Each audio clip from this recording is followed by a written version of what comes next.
going to talk a lot about drills and fundamentals. Watch it, watch it, watch it, watch it. On 93.5 Watch it. and 107.5. Boom, baby. The Fan. Final few seconds for Texas Tech. A retooled roster. A change at the head coaching position. Red Raider Nation finds themselves back in familiar territory in the Sweet 16 for the third time in the last 4.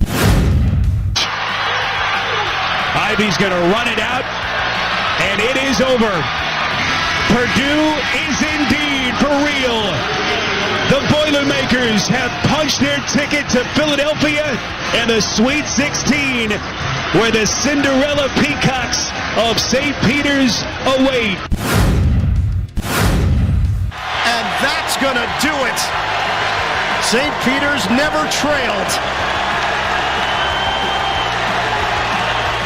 And it's over. St. Peter's has done the unthinkable. The Peacocks in uncharted territory. They're going to the Sweet 16. 70-60 win over Murray State.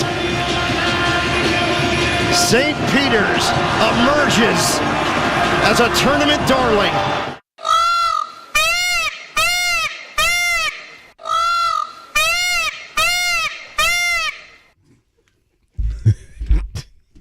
Mark can't help himself. He's already giggling. Sweet 16 is here. I thought the Texas Tech clip was bad enough, Mark, to start off. Boy, this week. Thought about calling in sick or, something along those lines. You'd have been squawking in, wouldn't you? Yeah. Strutting, as you did. Yeah, strutting in. Good morning to you on a Monday. Sweet 16 is set in college basketball. It includes the Boilermakers of Purdue. Jake Query here along with Kevin Bowen, Mark Dykton here as well. It's Kevin and Query on 93.5, 107.5. The Fan. Kevin, I've got 4 numbers for you. I want you to tell me the significance of them. You ready? Okay. The first number is 2.5. The second number is 7.5. The third number, 4.5. And the fourth number, 6.5. Go with average seed in each region? That is correct. Nicely done. Things going as planned, chalk, if you will, in the West, where you have the 1, the 4, the 3, and the 2. That's the way it is designed to be. Notre Dame tried to play spoiler there. And plenty of spoilers in the East, where Purdue managed to survive, and then all hell broke loose all around them. UCLA, the 4 seed, still there, but North Carolina, who is one of the more daunting 8 seeds you're going to find.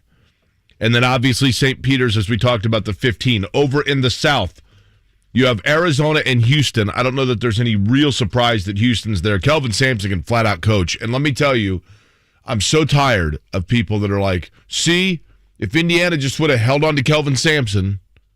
Did people forget that the NCAA told him he couldn't coach in college basketball for 5 years? I was going to say, didn't he go to the NBA for quite a while? I mean, that would have been a slight challenge, right? Like, if they would have held on to Kelvin Sampson and just paid him a paid suspension for 5 years during his show cause era, but he can flat out coach. There's no doubt about it. Michigan and Villanova on the lower side of that bracket. Michigan, the 11 seed, but again, are they really an 11? 5th straight year in the Sweet 16. Then you got in the Midwest, Kansas and Providence.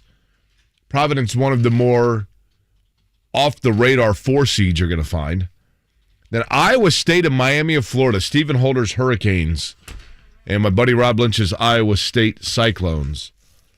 A lot of good basketball, and last night, Purdue, Kevin, Texas at one point allowed Purdue to go on a 20-0 run, and you thought, well, this is easy peasy. Water found its level, but Purdue, each time that Texas looked to be a threat, had the right answers. Yeah, certainly the close there by Jayden Ivey and that step-back 3 will be on any highlight reel for not only him, but Purdue this season. And you've heard me say this quite often this season, Jake. Travion Williams is David West adult-like. It is a moment where I think Travion just has such a great grasp of like, all right, things are a bit chaotic. Jayden wasn't really asserting himself early. Edie came off the floor a little bit early as well. And it's like, all right, guys, no worries. Follow me. And I thought Williams was absolutely outstanding. The assist he had to Ivy for that first 3, I think in the final 4 minutes. And then obviously Jayden. And, this is new for Jayden Ivey too, Jake.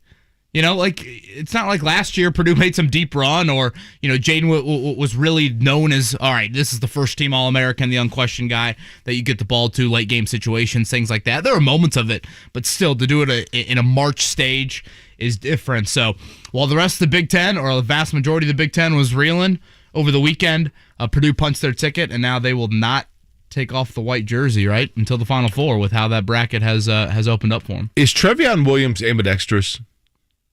Like, it seems, and I don't know the answer to that. Maybe it was, I was watching on a phone on a flight, so, I get a little bit of a pass here, I guess. But when he would get the ball on the low block, and, he has kind of that shake move where you don't know which way he's going. And, he's obviously, he can move really well. No doubt his footwork is outstanding. But sometimes he would kind of shift and finish with his left, but then he also would do kind of like a pull-up, and I think from his right. I think he can really go either way. He's been Trevion Williams, for as talented as he is.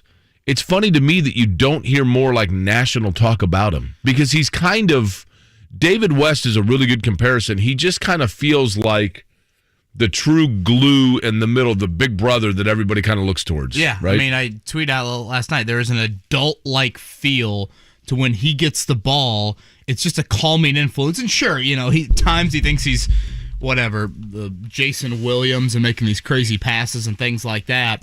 And Jake, I think you got to credit Trevion Williams off the floor. Last year, in the fact that he came back, he could have been viewed as one of the better players in college basketball coming back this season. I think he was on some All-American teams, if I'm not mistaken. And yet, with the emergence of Zach Edey and the jump that Edey made from his freshman to sophomore season, and Matt Painter pretty much saying, I have to start Edey. Like, he's done too much, and he's making too big of a jump. He needs to be in the starting lineup. Like, how many kids in today's college basketball would have had the season that Trevion Williams had last year, or maybe just the career arc, and said, yep, you're right, Matt. I'm going to go to the bench. I'm not going to complain about it. I don't have handlers back home that are going to complain about it, things like that. It is a credit to, again, Matt Painter for recruiting the right type of kids, but also to Trevion Williams for accepting that. Purdue, an early 12-point favorite over your Peacocks. And we got the voice of the Peacocks coming on today, right? Yeah, what do we have lined up for today? We've got Alan Karpick from GoldAndBlack, so we'll get the Purdue side of things here a little bit later in the 7 o'clock hour. And what are we thinking? Vasile? Joe Vasile? That would be my guess. Okay, that's my early pronunciation on the play-by-play voice of the St. Peter's Peacocks. I didn't realize... Holy hell! By the way, I'd like to make it very clear. Cheering for Murray State. I almost went to the game and sat behind Murray State's bench. I want to make it very clear. Everybody although I was pretty proud of the fact that people started tagging in Mark on this, realizing you're the Peacock culprit, Mark. Right? That's true. I'm the animal man when it comes to the sounds on the show. I think I had 300 people tweet at me being like, hey, I've added you to my prayer list, when I go to church tomorrow morning on Sunday morning. So as Jake said, Purdue and St. Peter's, that is Friday, 7:09. So Purdue gets the early game on Friday, and then they take on the winner of North Carolina and UCLA, assuming they beat the Peacocks. They played North Carolina earlier in the year on a neutral floor. That was a wild game. I know you were traveling, Jake, so you probably didn't get to see North Carolina Baylor. North Carolina's up 25. Right. Brady Manick, the shaggy hair dude, looks like he's on Scooby-Doo. He gets kicked out of the game with like 10 minutes to go.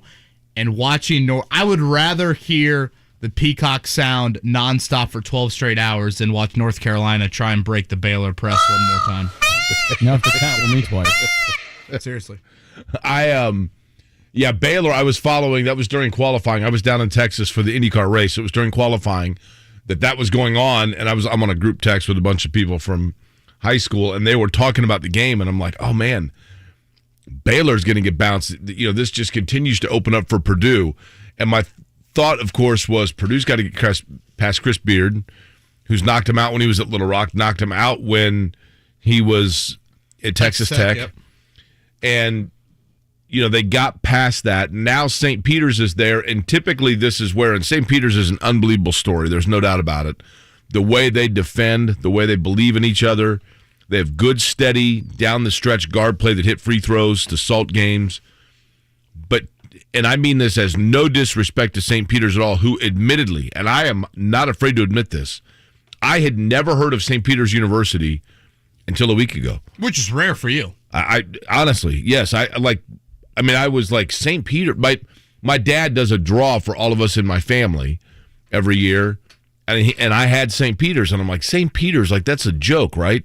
And then I looked it up. I mean, they've been around. They're in the Jersey City, the MAAC. They're in the out east, but this is typically, Kevin, if you look at Florida Gulf Coast, and with the exception of George Mason, Oral Roberts last year, right? This is usually where the road ends for teams like that, right? Jake, we talked about this with Yale last week. St. Peter's has no size. So I don't think that this is going to be some upset. I know I'm kind of calling a little bit early in the week here, but just like with Yale, and we saw it last night with Purdue, Jake, of so many Purdue fans, I feel like, were like, Chris Beard, the Chris Beard effect. I'm like, Chris Beard has not defended this team. And we saw it yesterday. This team is unique. How many foul shots for Purdue? It had to be over 40. I mean, guarding Williams and Edey, and then you factor in Jayden Ivey's ability to get downhill, Purdue got to the bonus. I jotted it down here. Purdue got to the bonus in the second half with 14 minutes to go in the game. They got to the double bonus with 11 minutes to go in the game. I know they didn't shoot the foul shots that great. I think they're just a hair over 70%. But it is just so unique when you finally prepare for Purdue and then you actually guard them, because, again, the big guys, they come at you in waves with that, and keeping Ivey in front of you is so much easier said than done. So I thought 46 free throws for Purdue. And, Jake, it's not like Texas fouled them for 10 straight minutes, late, and they shot, 20 in the final couple minutes. Like, that was, very much during the flow in the 40 minutes of the game. So I do think this is where Purdue has an advantage as they get into this part of the tournament. There's no Big Ten teams left in their region. Yes, they did play North Carolina earlier in the year. If you go to the region above them, like a team they would see in the Final Four, none of those teams has seen Purdue, and Michigan's on the other side of the bracket. So Purdue, again, is going to continue to have unique matchups, and I think that's just what separates them. They do need to get Stefanovic going. He is one that continues to struggle here in the tournaments, in the Big Ten and the NCAA tournament. So we'll see if he gets his stroke going. What's the arena called? Sixers Arena? Wells Fargo? Oh, boy, they changed it. Have you been to it? No. I mean, it's Wachovia at one point? I think it was Wachovia, yep. They have changed that name several times. It is not the same, I don't believe. It's next to where the Spectrum was. The Spectrum is where Indiana won it in both 76 and 81. And right next to that, to correct. Other? It's a little complex, basically. Yeah. And in the parking lot, my buddy and I are driving around. We're like, where is like the original home plate? Because somebody said, yeah, they got a thing out there that tells you. I'm not doing a bad Philly accent, but in the parking lot, they have the home plate, the first base, the second base, and the third base of the old vet. Not like literally, but they have them marked in the asphalt. Do they really? So we're driving along, and we can't find it anywhere. And finally, I get out of the car, and I'm like, dude, we're like parked on it, on home plate. But it's all right there. Yeah, it's one little complex. Now, you got home late. You said you were watching Arizona TCU, but did not stay up for it because it sounded like that was a crazy I couldn't finish. believe when Purdue ended, there was still like 9 minutes left in the Arizona TCU game. Yeah. TCU had cut the lead to 2, but I was so tired. I was like, man, I got to go to bed. And then I wake up. What time did it stay up until or go on? 20 to 1. Yeah, it's 12:40 by the time I went to bed last night. So Arizona hits a 3 to force overtime, right? With like 10 seconds to go? Well, then the wild part was it looked like Arizona scored the go-ahead. They knocked the ball away to take the go-ahead lead with like seconds left, but the guy went to dunk and it. this is in regulation. Instead of laying it up, he went to dunk it, and time expired. So they waved it off, and they went to overtime, and Arizona ended up winning. But so that would have won it for TCU or Arizona? Arizona. But Arizona hit a 3 with like 10 seconds to go in regulation to force overtime. They're down 3 at that point. So right now, the 1 seed that is gone is Baylor. You have 2 number 2 seeds gone, Auburn, Kentucky. The 3 seeds that are no longer Wisconsin and Tennessee. And then, Jake, you mentioned this, Houston beating Illinois. So that's the 4 seed. You make anything of the Big Ten again struggling? I'm sure there are people that will say this makes me an idiot and a moron and everything else.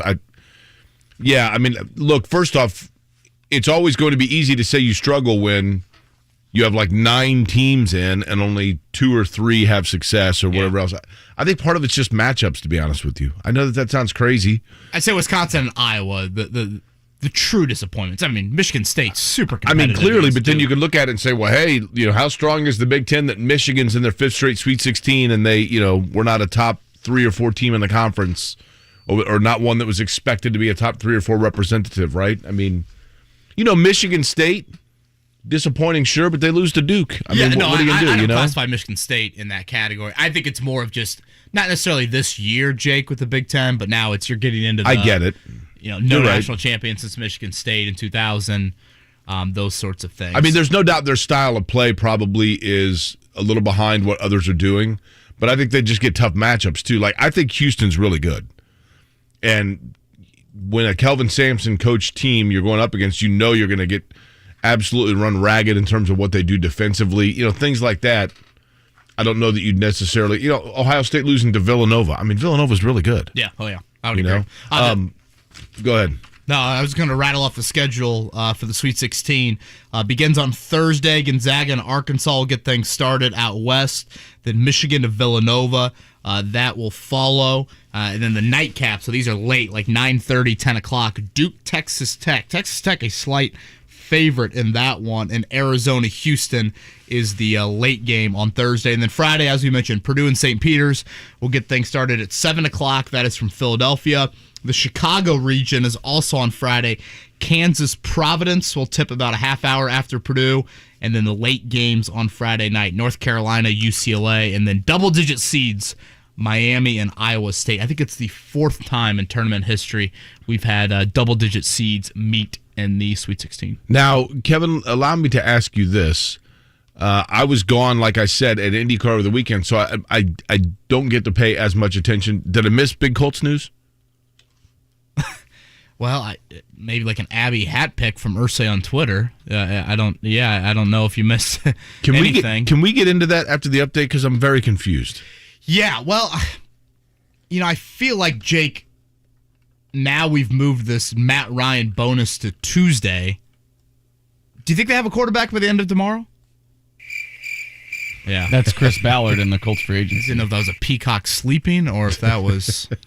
King of the animals over here. Yeah. It's a cricket. Now, the Deshaun Watson news broke, just before your flight? It was after the show.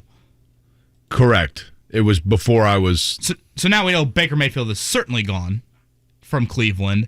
The Atlanta thing is awkward. I mean, does Matt Ryan want to come back? They feel like they need to do Matt Ryan stuff. Atlanta has nobody in waiting. Like, they don't have a Trey Lance like San Francisco has with Garoppolo situation there. But the Colts have been absolutely crickets. We are now a full week into free agency, one outside of the building signing. A couple of their in-house guys signed elsewhere. Al-Qadim Muhammad to Chicago, which I think, Mark, you and I have talked about that. That makes a whole lot of sense with that. Eberflus there. Obviously, Yannick Ngakoue is coming to Indianapolis, so no need for Muhammad here. And then George Odom, I was surprised about that.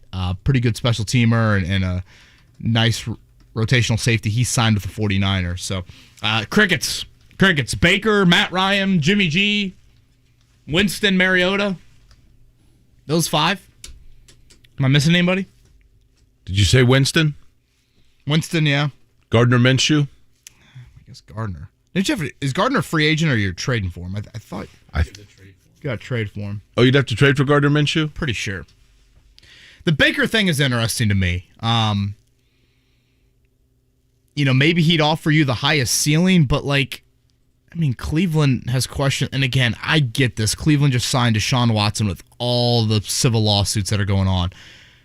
But separate off the field adult, on the field adult. There's questions about Baker. Again, nowhere near the questions that Deshaun Watson's questions are right now. But doesn't it feel like Carson Wentz? Baker Mayfield, you mean? Yeah. Absolutely. Wouldn't we be hopefully sitting here and, here's the thing, for God's sake, not playing Peacock sounds in 2023, having the same conversation? The problem is this. Anywhere the Colts turn, have you seen A Christmas Story?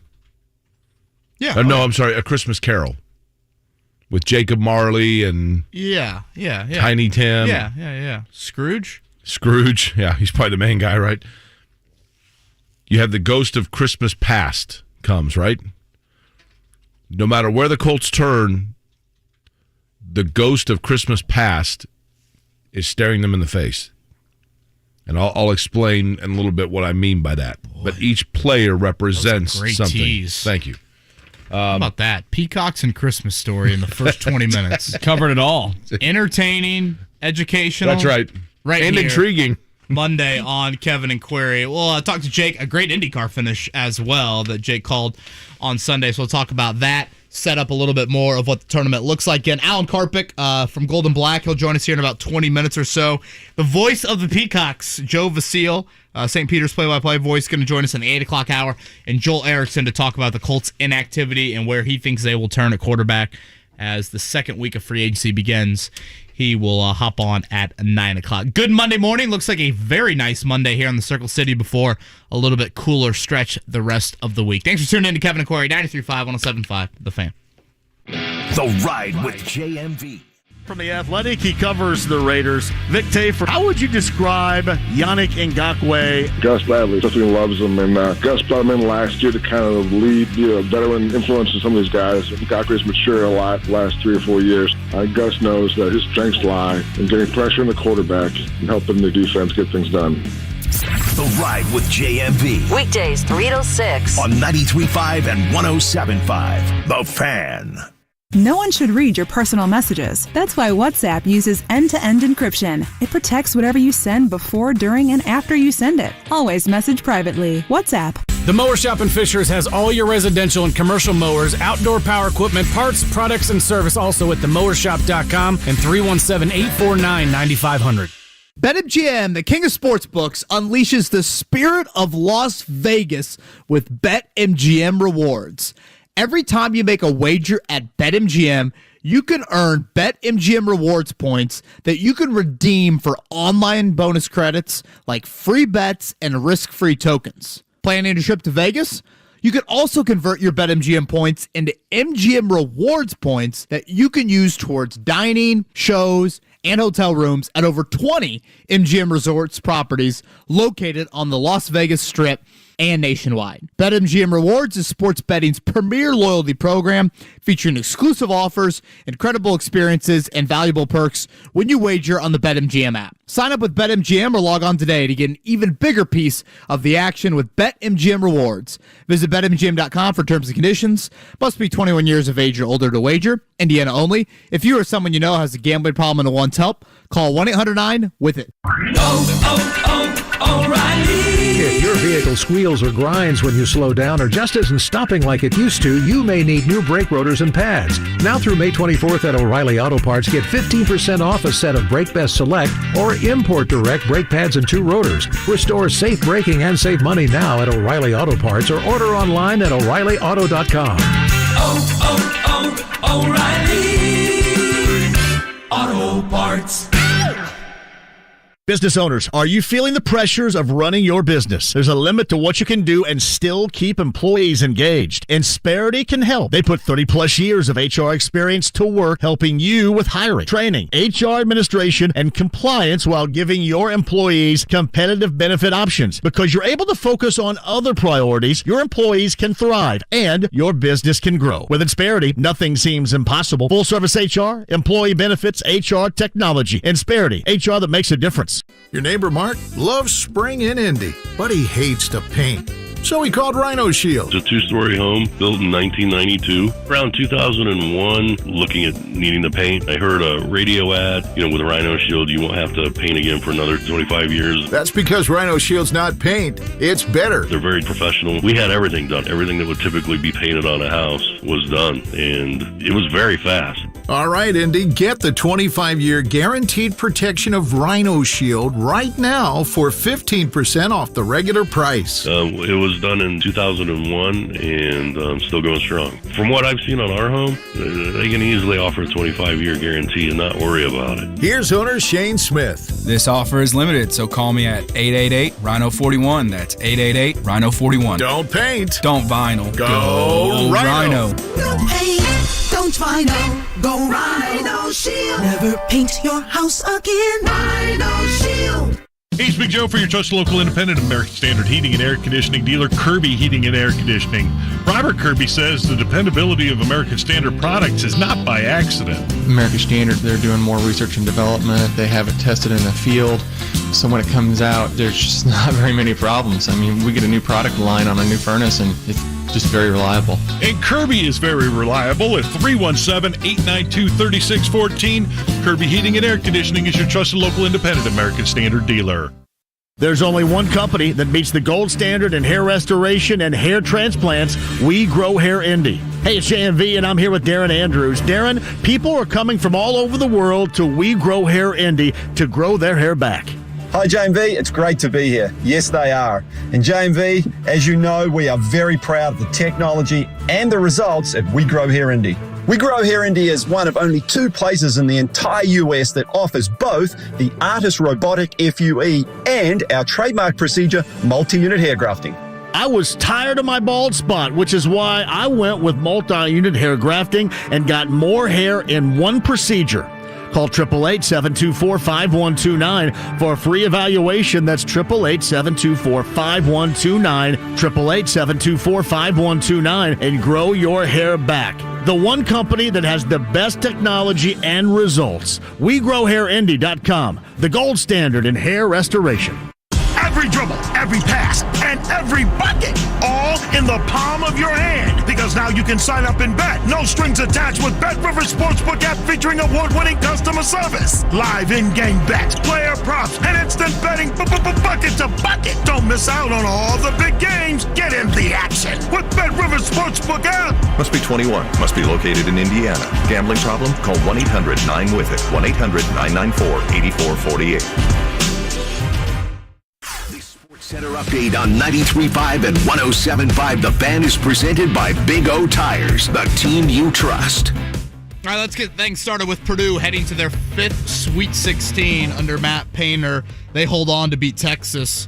Was 81-71? Was that the final?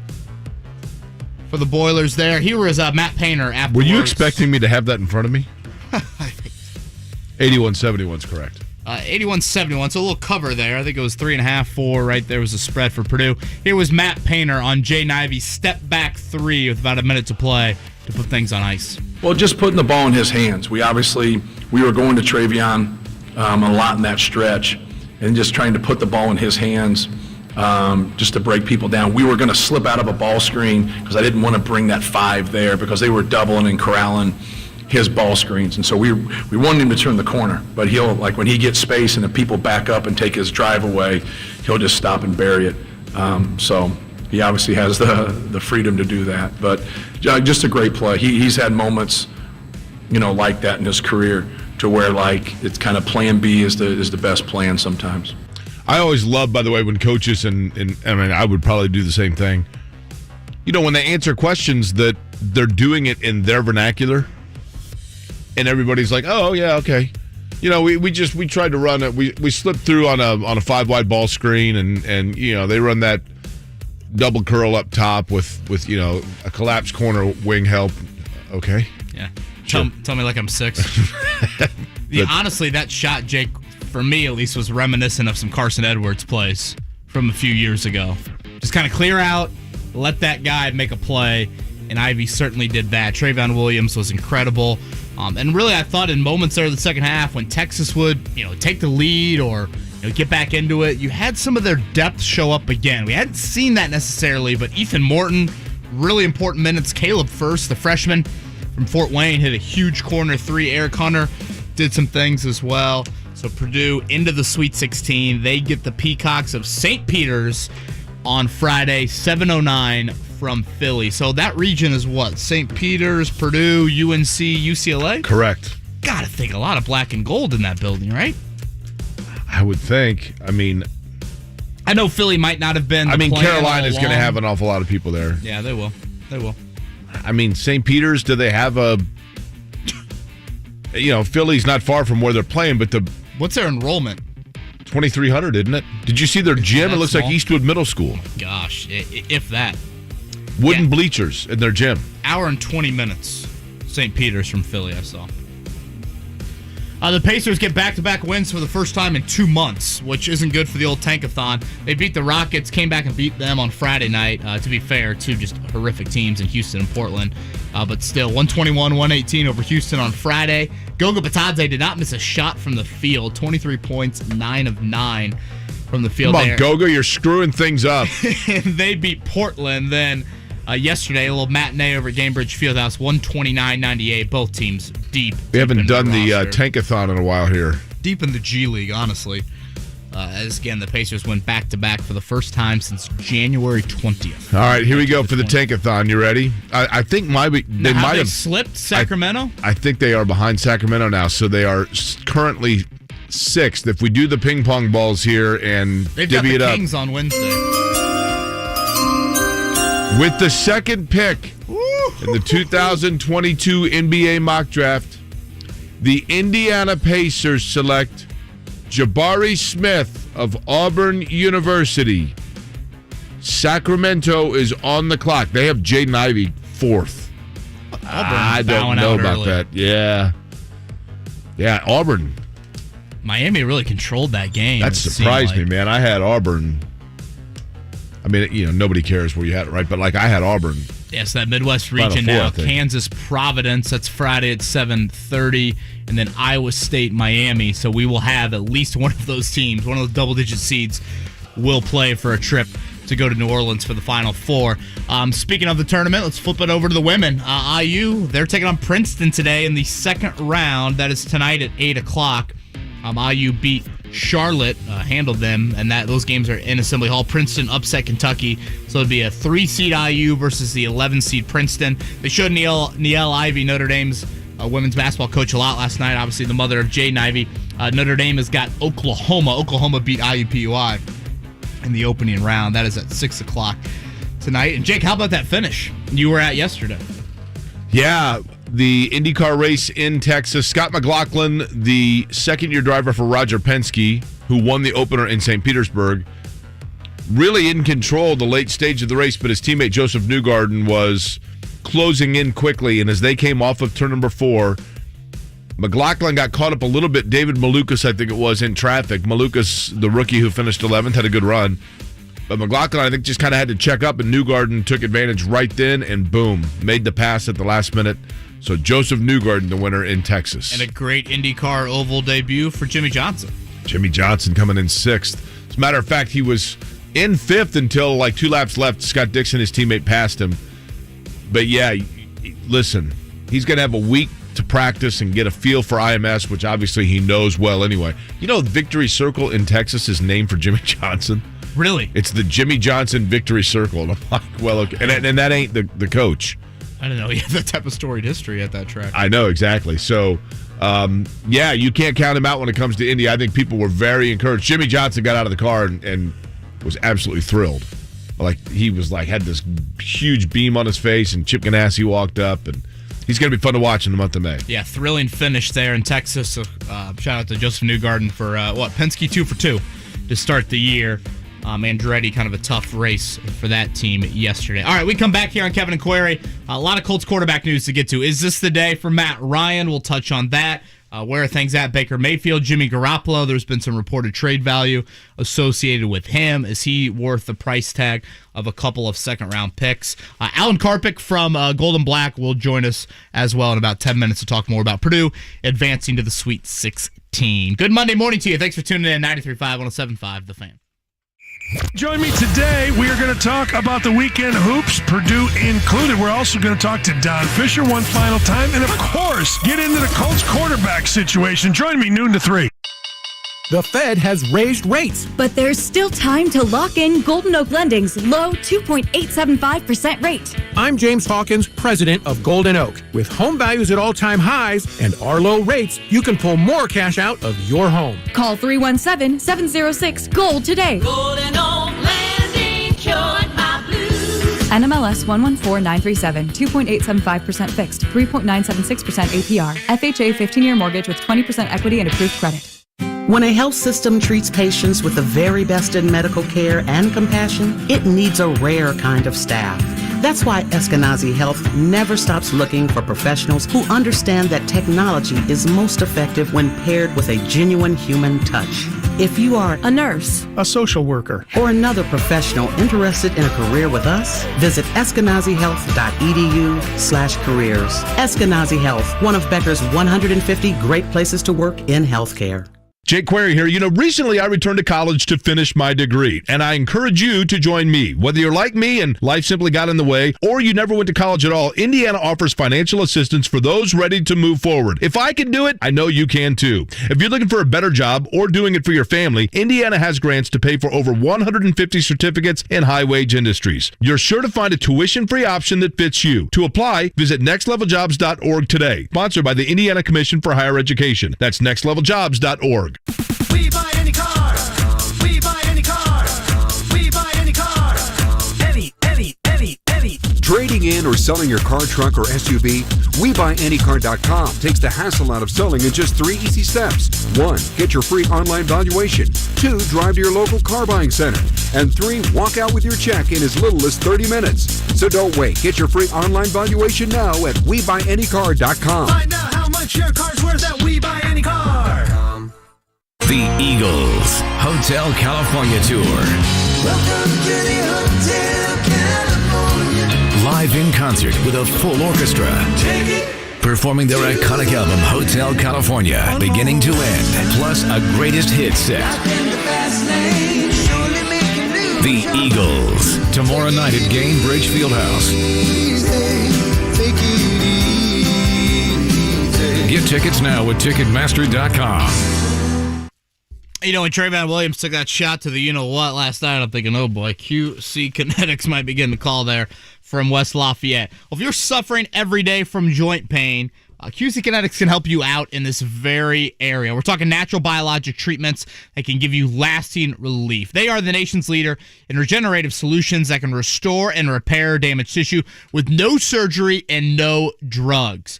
QC Kinetics' unique protocols that were created by a physician with years of study in regenerative medicine, and they're treating patients every day in hundreds of clinics nationwide with remarkable success, life-changing results with zero downtime. It's the new, better, smarter, non-surgical, non-invasive way to deal with joint pain.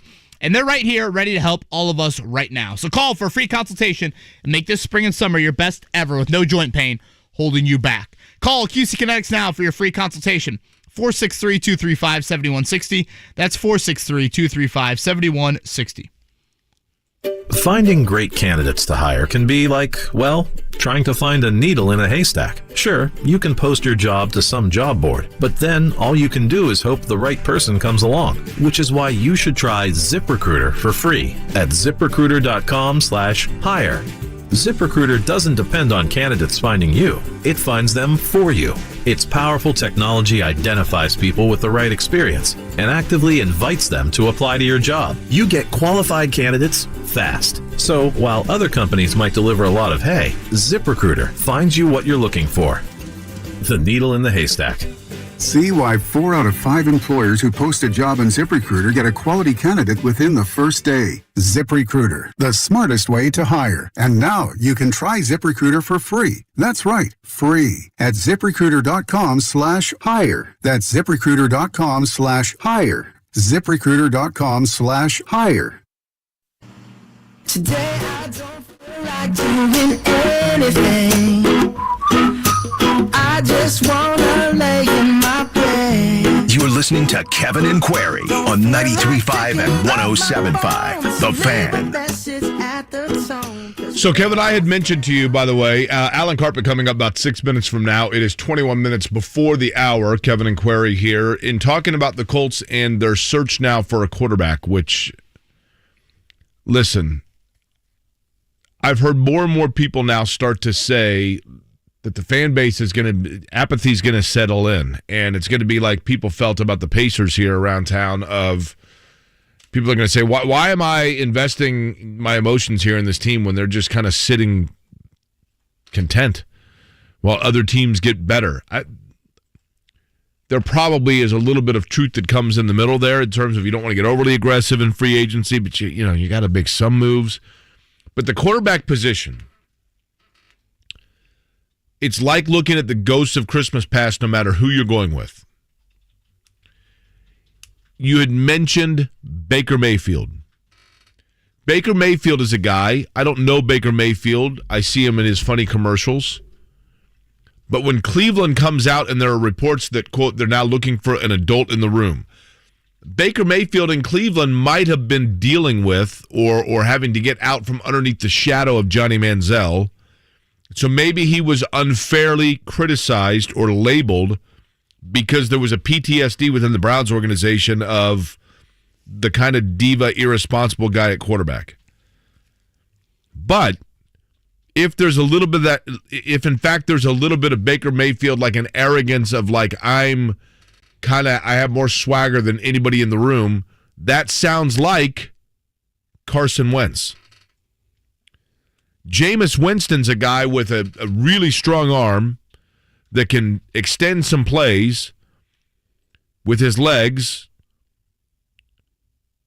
who at times makes plays where you go, what in the world was that decision that leads to untimely turnovers in critical moments, which reminds you of Carson Wentz.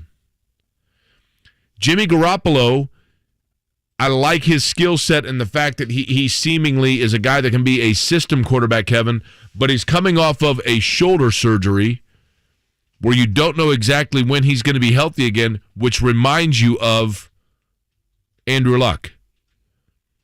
Matt Ryan, if he's available, has been a really good player and a nice face of a franchise that has played well for the vast majority of his career and been impressive and looks like somebody that can come in and really be a nice stabilizer for you. But you only get him for like a year or two, and then you're right back to square one, which reminds you of Phillip Rivers. No matter which way the Colts turn at this point, Kevin, it's very difficult to see them getting somebody that doesn't come with it some sort of an asterisk, I can never say that word, some sort of a clause about them that reminds them of something the Colts are trying to move past. Jake, a lot of people I think have tweeted at me or called in the show over the last week, like, what's the Colts' plan at quarterback? Like, how can you get rid of Wentz and not have a plan? And there is some truth, I think, to that start, but also they couldn't have a plan without help from others.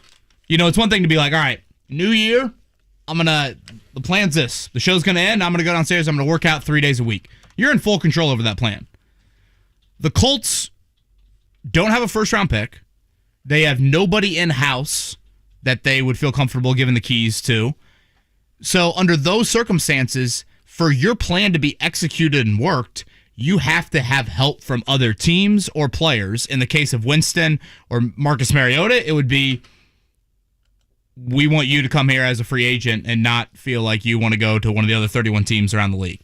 In the case of Matt Ryan or Baker Mayfield or Jimmy Garoppolo, you obviously need those teams to want to trade said player to you as well, and for value to add up and all of that.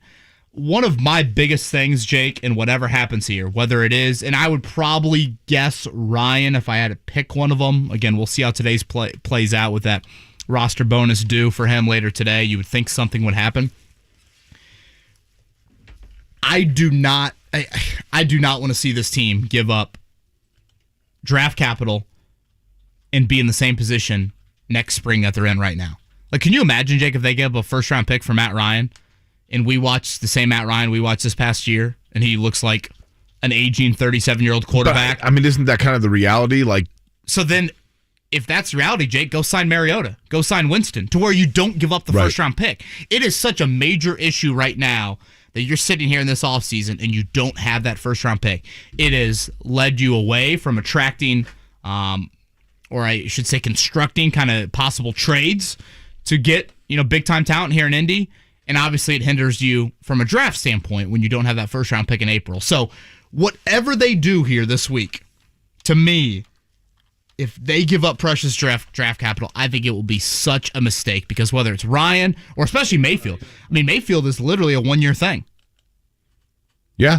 He could walk next year, Jake, and you wouldn't get the return that you're getting on Carson Wentz. Like, at least you're able to trade Carson Wentz away and get back, an extra second, extra third. Is the long-term answer for the Colts at quarterback available? No. Anyway but the draft. And I don't know that this year it's available in the draft, right? Unless it's Baker, which, again, I would say no. But from an age standpoint, he would be it. But, again, I would beg to differ on that. All right, let's head to the Payless Liquors hotline right now. Purdue heading to their 5th Sweet 16 under Matt Painter. Alan Karpick from Gold&Black joins us. Alan, first off, thanks as always for waking up early. You are a frequent 7 o'clock guester. When, obviously, the Jayden Ivey shot will be played over and over again as kind of what sent Purdue to the Sweet 16, but I've said it all along that this year, to me, Travion Williams makes some David West adult-like plays. Like when some chaos is happening, Purdue might be struggling early, Ivey's not asserting himself, Edey's in foul trouble. Travion Williams is such a stabilizing force, and I thought last night, in the first half, but even in the second half as well, he was exactly that again. He was. I don't think there's any doubt. I agree with you, especially early on. Purdue was trying to get its feet set in the basketball game a little bit, and had the threat of really getting down a bunch early had he not stepped forward and gotten the job done. I thought that and just being able to settle Purdue down, and you don't think about a 5 position guy that does that in the way that he does. But I thought Purdue just kind of, had the opportunity to get what it needed through him, and it's been a storyline through a lot of this season, not all of the season, but certainly was huge for the Boilermakers to have that early on. Alan, in terms of Jayden Ivey, at times is Jayden Ivey too unselfish? Because it seems like maybe it's getting a little bit earlier here, but there are games where I feel like he's waiting too long to take over, because he could take over, there's no doubt. And I saw him yesterday trying to get other players involved. Is he simply unselfish by nature and he has to kind of be poked and prodded to get going? Or is this me way overthinking all of it? Well, I think that the turnover issue has been such a bugaboo that Purdue was not early on, not void of such. And I think that's been a big emphasis of trying to make sure that what the defense forces him to do, he's sharing the basketball. So I think that's been such a huge thing that I don't know. It's interesting because he didn't get the ball, get many shots up certainly through the first 25 minutes of the game, but then he takes the game over. So I don't know. That's an interesting theory. I think that he's a guy that. One thing it's for sure, and it's a story in these NCAA tournaments, is a story in last night's game with Arizona as well. The A players have to be the A players, the guys that can take you to the next level. And while I agree, we talked about Travion Williams and what he brought, it still was Jayden Ivey that at the end of the day delivered Purdue, hit the shots that it's going to need to hit, I think. And if Purdue's going to get to the Final Four, and the Boilermakers, I think, have a really good chance. This is a guy that is just somebody, as we've talked about, that nobody can deal with defensively. Does he need to assert himself more? Maybe. And maybe in a game where if you get to a game against North Carolina or UCLA where the chips are down, that you need him to really step up and put a 35-point game together. I don't know. I haven't seen that yet, except for maybe last year in the second half of the game against North Texas. But that is an interesting theory, and yet he has been so talented and a guy that you just see all of what he's going to bring at the next level in certain plays that he makes in last night's game and really throughout the season. Courtesy of the Payless Liquors hotline, he's Alan Karpick, again, of Gold&Black, and is with us here on a Monday morning. Alan, it's probably foolish at this time of year to look ahead, but I am going to do that. Purdue is a double-digit point favorite. St. Peter's has 0 size. I feel pretty confident about Friday night. Do you think Purdue fans should hope for North Carolina or a rematch against North Carolina or UCLA in the Elite Eight? Boy, I'm not going to give you too much coach speak at 7:50 in the morning, but boy, they better take care of St. Peter's. I think Kentucky would be fair. The double digit thing is a little daunting. If you walk in the shoes of Purdue, the Purdue fandom, there's anxiety everywhere you turn. I think last night might have aged people about 10 to 15 years down the stretch, and that's because of what there's so much pent-up desire to get to the promised land, get to the Final Four. But no, do you want to play North Carolina or UCLA? I don't know. If you get to that game, you'd be happy to play either one. I think UCLA is a tough, really good basketball team. I know they've got some injury issues, and that's going to be interesting to see where they are come if Purdue gets to play them on Sunday. But take care of St. Peter's if you're Purdue. Don't let that, I still am shocked at what they did to Kentucky, and then to come back and drill Murray State the way they did. They're capable. But, I don't know. North Carolina is also obviously gotten over the hump and now has got the talent fully flowing forward. Either matchup will be a difficult one for Purdue. Alan Karpick is our guest on the Payless Liquors Hotline. Alan, when it comes to St. Peter's, oftentimes, this is kind of where the road ends for Cinderellas. There are exceptions, obviously. George Mason comes to mind. And St. Peter's flat out can guard you. I mean, kudos to St. Peter's, right? They've done a hell of a job to get to this point. Is it advantage Purdue maybe more so than other teams because of North Texas, even though it's been a while back, Little Rock? In other words, is Purdue more on edge about a Cinderella than other teams that would naturally overlook it?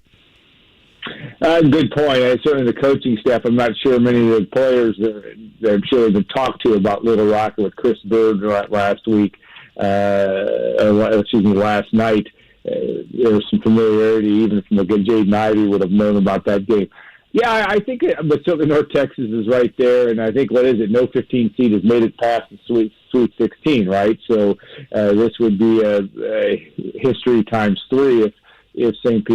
Peter's beats Purdue. Yeah, Purdue, I just think that Matt Painter, and this is where you get a guy that this is stoic, does the job, keeps focused on the things he should focus on, and he's pretty good at that. I know Purdue's had some disappointments in the NCAA tournament, but this is the guy that will keep Purdue focused, in my view, and they have to do that. That's a very simple thing for a lot of that can be difficult because Purdue has to be focused playing St. Peter's and just do what it does. If it does that, it's going to win that game. But again, Murray State and Kentucky know full force what happens when you don't. And credit, like you said, to St. Peter's and the way that they've defended certainly in these first 2 games. He's Alan Karpick, again, via GoldAndBlack.com, is with us on Kevin and Query. And Alan, I thought, guys like Ethan Morton, Caleb First, huge in the second half, but Sasha Stefanovic continues to struggle from behind the arc here on these neutral floors in the postseason. Do you think Purdue can get to a Final Four with him struggling? It just seems like he's so confident, clearly. I mean, he takes, at times you'd be like, wow, for a guy struggling as much, he's taking that shot. But, man, it just seems like some of these shots are barely even, grazing the rim. Well, that's a popular view, certainly. But I do know one thing, with Sasha Stefanovic, Matt Painter has a lot of confidence in him. And I just think he did fit in yesterday. And obviously Ethan Morton did the job in the second half. Matt Painter pushed the right button to get Caleb. A 3 by Caleb First was absolutely huge in the situation that it came in yesterday as well. And of course Ethan Morton was terrific and hitting some clutch shots. Yeah, that's a good question. I think you're going to see Sasha Stefanovic play a lot and maybe play through what he's struggled with in Philadelphia. But because that's Matt Painter, it's not loyalty. This is a guy that the data suggests your team plays a lot better when he's in there. He's done the job over the years. Yes, he's not shooting the basketball well, and I think Matt Painter's not afraid to take him out if he's not making shots. But he's also a guy Purdue needs. So to answer your question is, yeah, if you're going to win a national championship, certainly you better have him making some plays because he's going to be a big part of that team. He's not going anywhere, and I don't think that I would expect that from Matt Painter, even though it's clear he's not shot the ball well, especially on the road. I really liked, Alan, the story of Morton last night because, here's a guy that comes in anytime that you are a big recruit out of your home state. I think he might have been Mr. Basketball. Right. And he comes to Purdue, and he's kind of had to patiently wait for when his number's called. And I think that's difficult for a lot of guys. And then in the biggest moment, when your number's called and you deliver, was there ever, do you think, any time where his confidence was wavered? Well, I think last year with what he went through with COVID, with mono, and the fact that this is the kind of guy Matt Painter recruits. Now, there were other people very interested in Ethan Morton in the recruiting game, but he's such a perfect fit for what Matt Painter expects out of his basketball team. And you can't always get that. I understand. You're not always going to have guys all singing Kumbaya when they don't get to play. But this is a very unique kid that is showing, and it's funny because fans are fans, and I get it. He had all these detractors. Everybody had written him off last year, and just like they kind of written off Purdue, and some Purdue fans, I should say that. They'll never get past Texas, whatever. People that know basketball know that Ethan Morton can play. And do the things that he has to do. And in terms of wavering, it's hard.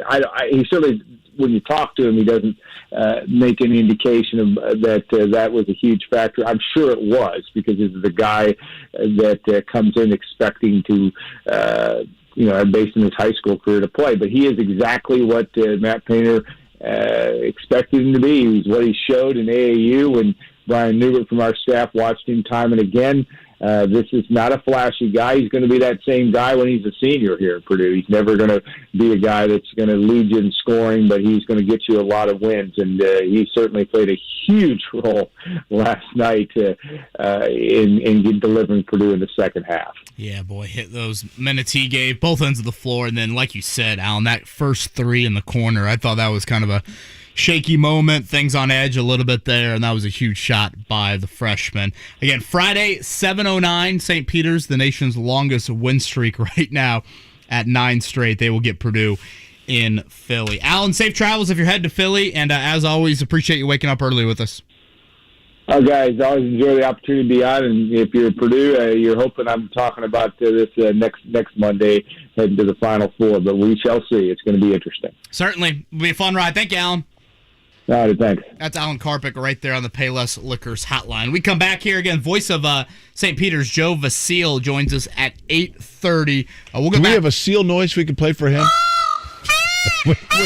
we got the peacock noise. Do you have a seal barking by Not yet. Mark? Let the animal man do his work, and I'll find one. Jake's going to go take his iPhone over to the zoo later today and just hold it up to the seals. I love the seals. Will I can Matt do Ryan a pretty good be seal, the Colts actually. quarterback at the end of the day? A big deadline for Matt Ryan from a roster bonus standpoint, so you got to think a decision from Atlanta. It's got to come later today. We'll talk about that next here. Kevin Aquari on a Monday. School is in session. The Colts have traded Carson Wentz, the bane of all of your existence. Washington is taking on Carson Wentz's full contract, over $28 million in cap space. And you and I both know around these parts, you know what we love around here? We love us some cap space, baby. Man, imagine what the outcry would have been if this had been done under Grigson. Wow. Dan Duckage, weekdays noon to 3 on 93.5 and 107.5. The Fan. Fed up with companies selling your data? DuckDuckGo is on it. With one download, you can search and browse privately, avoiding trackers, all for free. DuckDuckGo. Privacy simplified. You know, for Purdue fans, Philly bound or potentially New Orleans a little bit later this month, you're going to be wanting to save money moving forward the rest of the spring. Luckily, we've got Golden Oak Lending, and they can help us in that very area. The good folks over at Golden Oak Lending are ready to help right now and get you refinanced today.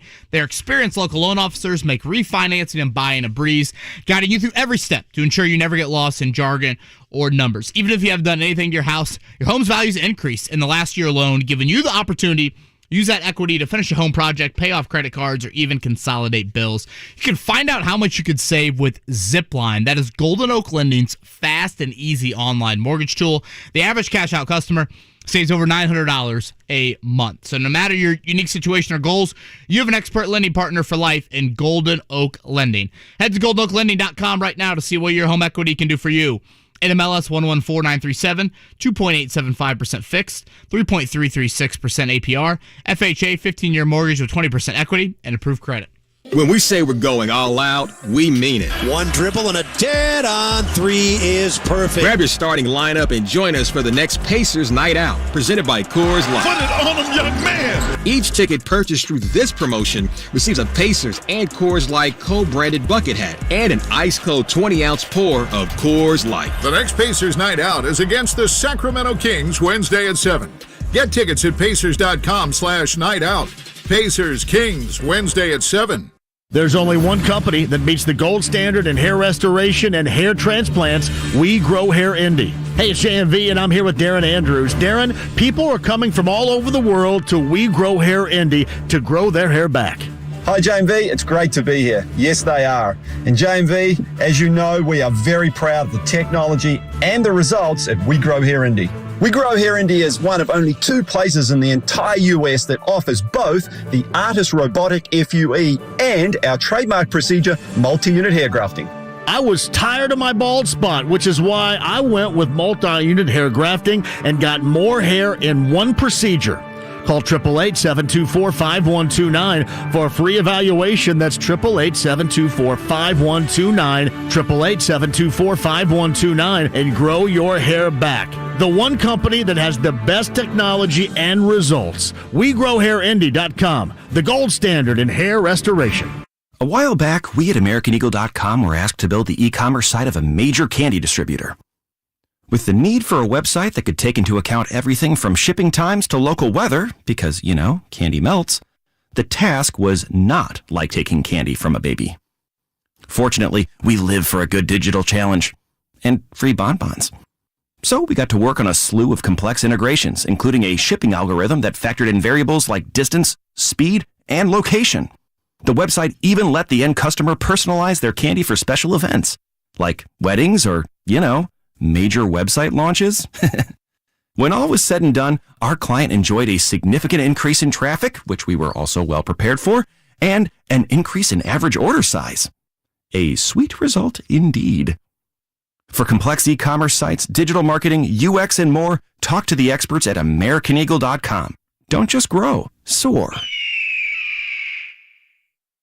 Jake Query here. Recently I returned to college to finish my degree, and I encourage you to join me. Whether you're like me and life simply got in the way, or you never went to college at all, Indiana offers financial assistance for those ready to move forward. If I can do it, I know you can too. If you're looking for a better job or doing it for your family, Indiana has grants to pay for over 150 certificates in high-wage industries. You're sure to find a tuition-free option that fits you. To apply, visit nextleveljobs.org today. Sponsored by the Indiana Commission for Higher Education. That's nextleveljobs.org. 93.5 and 107.5, The Fan. WIBC HD2, W298BB, WIBC HD3, W228CX, Indianapolis. The Pacers welcome the Sacramento Kings to the Fieldhouse Wednesday evening at 6:30 on 93.5 and 107.5, The Fan.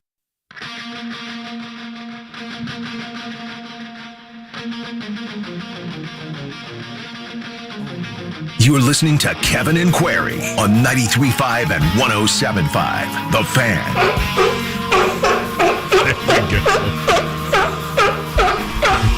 There we go.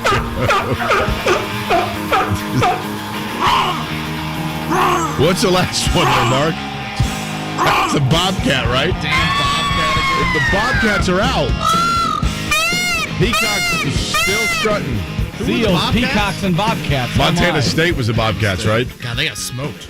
And, of course, Guns N' Roses, the greatest band ever assembled. Hi, how are you? My name is Jake Query. Kevin Bowen, the other voice that you hear on this program. Oftentimes, you hear it as he comes in a reluctant nature. And speaking of nature, Mark Dykton is the nature boy playing all of the sounds of NCAA mascots. We've been talking a lot about the Colts Kevin, listen, I really did think by now this coaching carousel we would have known where things are headed. Is there a definitive plan, do you think, for the Colts, or are they sitting there going, man, we just keep getting shut out and we don't know where to turn? Well, there's no plan that doesn't involve needing other people to agree with your plan. Right. You have no control over the plans that you put up on the board. Like, you can have this, perceived plan, but everything, again, is predicated on someone else agreeing to your hope. And this is the reality when you have nothing intriguing in-house, no first-round pick, and it's one of the worst quarterback markets in years.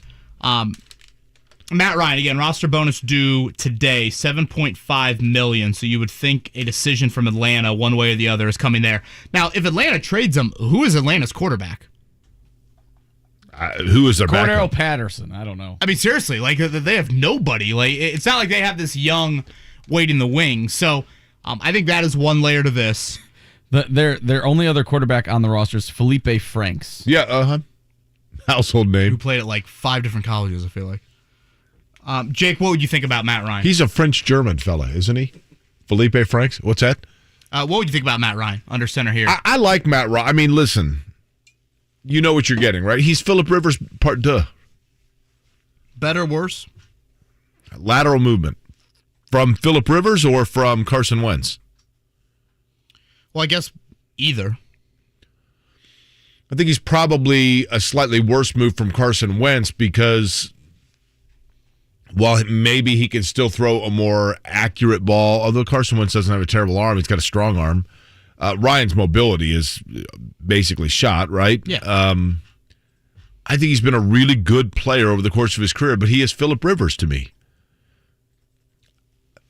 I go so far as to say this.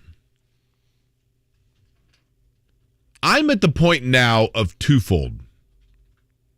Number one, the Colts' biggest obstacle right now is not Patrick Mahomes in Kansas City.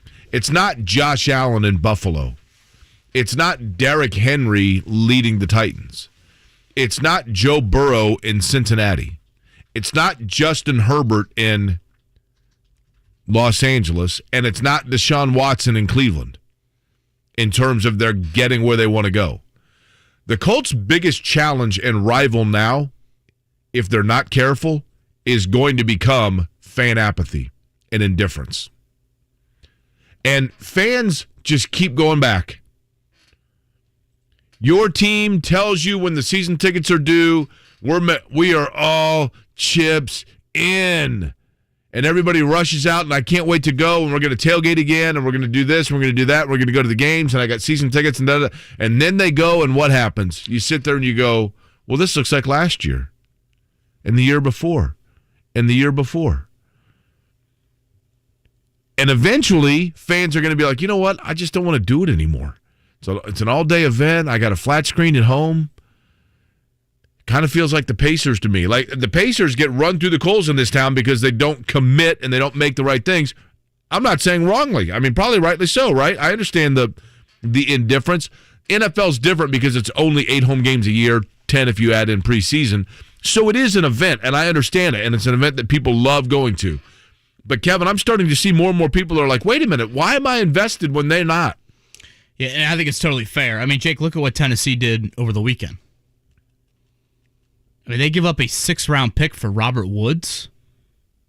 Robert Woods is a great wide receiver in this league. And, yes, he's coming off a torn ACL, and he's getting up there in age, but if that's a complimentary piece to A.J. Brown, you already have a team that was the number 1 overall seed last year when Derrick Henry missed half the season. You're giving them a much healthier and a younger version, not, peak Julio in his prime, but Robert Woods is a pretty good wideout. And I think, to me, honestly, if you want to separate the quarterback for a second, the move for Amari Cooper and the move by Cleveland and the move by Tennessee for Robert Woods, I think that should piss Colts fans off even more. Those are deals done that the Colts should be able to execute. The Colts have all this cap space. We hear Kevin Pritchard talk about it a lot in the NBA, and I think the same applies to the NFL. When you have that sort of cap space, you can insert trade discussions, or I should say enter trade discussions, more than some other teams can.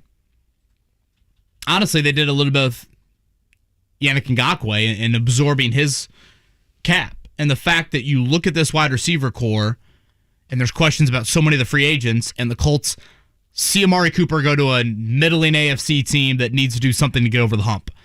And then Robert Woods goes to a Tennessee team that, again, results-wise, they've gotten it done, but still there's some questions about can they get over the hump. The Colts would just like to get to Tennessee's point. That, I think, is what is, in particular, very frustrating. Again, quarterback speaks for itself. It's the worst quarterback situation in the AFC. It continues to be that. My thing with Matt Ryan is this, Jake. His play has declined over the last few years. He's a statue. Agreed. He costs a lot of money, and you're going to have to give up something, I would think, of note draft pick-wise. And to me, you look at the rest of the AFC right now, and you get Matt Ryan on your football team, where does that place the Colts in the AFC? Well, here's the thing. Because if it places you in the same spot, Kevin, why are you doing it? Here's the thing. Give me... Okay, we'll go with the NFC. Who's the best quarterback in the NFC not named Aaron Rodgers? I mean, is Brady? I don't... Okay, we'll Stafford, go. Okay, Brady or Stafford. Kyler Murray. Airdrop either one of those three onto this Colts roster. What's the Colts record next year? Are they getting through Joe Burrow, Justin Herbert, Russell Wilson, Deshaun Watson, Josh Allen? No, you're not Patrick getting Mahomes. through it, but I'd like to think you'd be double-digit win team. I mean, you're playing the easiest division in football. Okay. The point is this. What are we doing? Are we pushing all in right now to secure that we might have the seventh best quarterback in the AFC?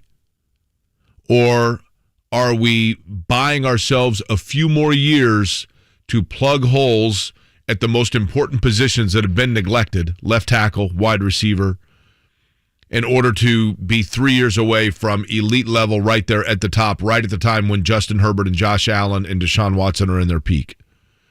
What are we doing? See, that's what I'm kind of getting at, Jake. It's why would you give up future resources for a Band-Aid that's not going to get you anywhere? Because we have, and I agree with you, and I'm answering it in the devil's advocate sense. I agree with you, but the answer is because you need a Band-Aid right now because you've asked for Band-Aids for the last 6 years and people are getting impatient. But how long do we... I mean, Andrew Luck is the greatest gift ever to Chris Ballard. That's the greatest thing to happen to Chris Ballard. If I'm Chris Ballard, I'm waking up every morning and I'm saying to myself, thank you for Andrew Luck. Because the second that Andrew Luck limped off the field to the chorus of boos when it was leaked by Adam Schefter that he was retiring, Chris Luck just bought himself like seemingly 15 years of excuse. It's 2039, and the Indianapolis Colts are drafting 9th overall. They have no left tackle, no receivers, and they've got Gardner Minshew at the age of 42 at quarterback. But Andrew Luck retired on him out of nowhere, so they get benefit of the doubt. Right? How long are we doing that? Jake, to your point, I'm going to read this from Colin, and this is something I've heard from a lot of fans here, particularly in the last couple days, week or so. Colin goes, apathy is setting in with me. I drive an hour and 40 minutes one way to attend 1 to 3 Colts games a season. I won't attend a game this year if I don't feel the same. If I don't feel the same as I do today. Like Irsay, the fans have given enough patience the last 5 years on Ballard's build through the draft plan. This is getting old now. Yeah. I mean, yeah, but, Andrew Luck retired on him. I mean, that was impossible to overcome. Okay. I mean, how many of these teams right now in the AFC are using a quarterback they had 5 years ago on the roster? Like, the NFL is about curveballs, man. Pedro Serrano in Major League would have been the greatest player ever, but he couldn't hit curveballs, right? Remember? This guy hits it a ton. Why the hell didn't anybody else sign him? Throw him a curveball, can't hit it. Most teams that are built for long-term sustained success, they're able to hit the curveball. You'd rather have Baker Mayfield or Matt Ryan? I'd rather have Matt Ryan. Because if you have Baker Mayfield, the expectation is going to be there that you are giving him long-term look, and I don't think he's a long-term guy. The one thing I will say in defense of the Colts is long-term guy doesn't exist right now without the draft, and you picked a bad time to be needing a quarterback in the draft because there are like 2 of them out there that might be, theoretically, although a lot of the names we're talking about, how many of them were seen to be can't-miss long-term guys? I mean, a lot of people think Herbert could be. It's really good. Yeah, I think there's this misconception of the draft, like you got to be top 2 or 3. Right. Yeah, I mean, Watson, Mahomes, Russell Wilson, I remember Derek Watson. Carr, Listen, I watched Watson Dak every single Prescott. snap he took in college, and I'm like, I don't know what hesitation people have on this guy. Lamar Jackson. I mean, you can find plenty of quarterbacks. By the way, I brought you guys back something from Texas. Ooh. Oh, wow. I swear, if it's a live peacock, I'm walking out of the studio. Now, I've got a feeling. Now, here's the thing. So I was down in Texas for the IndyCar race, and I have a feeling that Mark will like this gift and Kevin's going to be indifferent. Okay? Ooh. And it's up to you guys to split. Now, Matthew sent us also another care package from Maine, and I brought some of those goods as well. That was so nice of Matthew. So here you go, Kevin. This is from Maine. Here's Maine blueberry pancake popcorn? Popcorn, yep. Wow, look at that. Let's see. Mark. Thank you, Matthew. Now, Mark, does your wife like smelly soaps? Yeah, I think so. Okay, well, she's going to like this. I think it's a prerequisite for wives. I thought you would have kept that, Jake. What's that, the smelly soap or the popcorn? The smelly soap. Well, this one's more of a feminine scent. Ooh. I'm more of the husky, rough man scent. Yeah. Okay, here we go. Husky chocolate. Wayward Chickadee soap from Maine. Okay. Now, there's also in here, hang on. Who would like the marmalade? Macintosh Farm apple ginger jam. Oh, I'll do the jam. Okay, it goes great with Vegemite. Yeah. It goes great with Vegemite. Yeah. You mix those 2 together. Lastly, and most importantly, and folks, I realize that you're listening to this on the radio and you can't see us because it's not television, but this is, if you've been to Texas, I know a lot of people think that in Texas, you got to get steaks or a 10-gallon hat or a pair of fancy boots. No. All those Texas traditions have been supplanted now, and so I bring back for you, this is literally Longhorn in a bag. I mean, this is why... Is this the Buc-ee's mascot? Well, close. I went into Buc-ee's, and Bucky the Beaver was walking around, and I trampled over 7 kids to get my picture taken. And Bucky threw the deuces, by the way, in the picture. He gave me the peace sign. Mark, I'll present it to you first. You have to share, though. You kids have to share. Okay. Okay? I do not want any fighting. Are those croutons? Oh, boy. No. The beaver nuggets from Bucky. Now, these are outstanding. Have you had them before, Mark? I have not, but I've heard great things. Oh, you got to try them right now. I mean, since I made you guys try Vegemite, you got to try the Buc-ee's beaver nuggets, right? Are we talking like chicken nugget action here? No. I would hope you didn't bring chicken nuggets back. No, I did not. I'm telling you, now here's the thing. Once you start, you can't stop. Let's go. Mark is opening the Buc-ee's. Buc-ee's, for those that are unfamiliar, is a gas station / like Publix cookies truck stop chain in Texas that is literally like Walmart and Disney World met Costco. Those are good. What do you think? Very good. Much better than it's Vegemite. Like the caramel popcorn. They're like Kellogg's Corn Pops with a caramel flavoring, right? No, none over here. I'm on a diet, strict diet. Yeah, it's like, you get the popcorn bin that has the regular popcorn, the cheese popcorn, and like a little bit of the caramel popcorn. That's exactly, yeah. Well, thank you very much. That is good. That was nice. You guys split. Well, that's what I do. Now, lastly. And effectively, you didn't get it damaged in your flight home. I mean, surrounded by all my dirty boxers. So, boy, as I hold the bag. Okay. I have come up with a list here of the NCAA Sweet 16 schools. I asked you guys this. You already got your prize in your beaver nuggets there. The most and least expensive school in the Sweet 16. Now, there are, I think, 10 of the schools are public, 6 are private. So of the public schools, I'm going with if you're an out-of-state student, okay? Cost of tuition. Do you want to guess the least expensive, the biggest value? The schools that you have to choose from, of course. Bracket. In the Sweet 16, I'll tell you right now, you've got Gonzaga, Arkansas, Texas Tech, Duke, North Carolina, UCLA, Purdue, St. Peter's, Miami, Iowa State, Providence, Kansas, Villanova, Michigan, Houston, and Arizona. The best value of all of them. I don't know if it's the best value. I have no idea what kind of education you're getting. Mark, your guess? I'm thinking right now. I don't know if I've heard anybody say, I'm going to go get that education at Iowa State. Yeah, I'm going to say Cyclones. The least expensive school at $27,110 a year, the University of Houston. If you are now again, I went with out of state.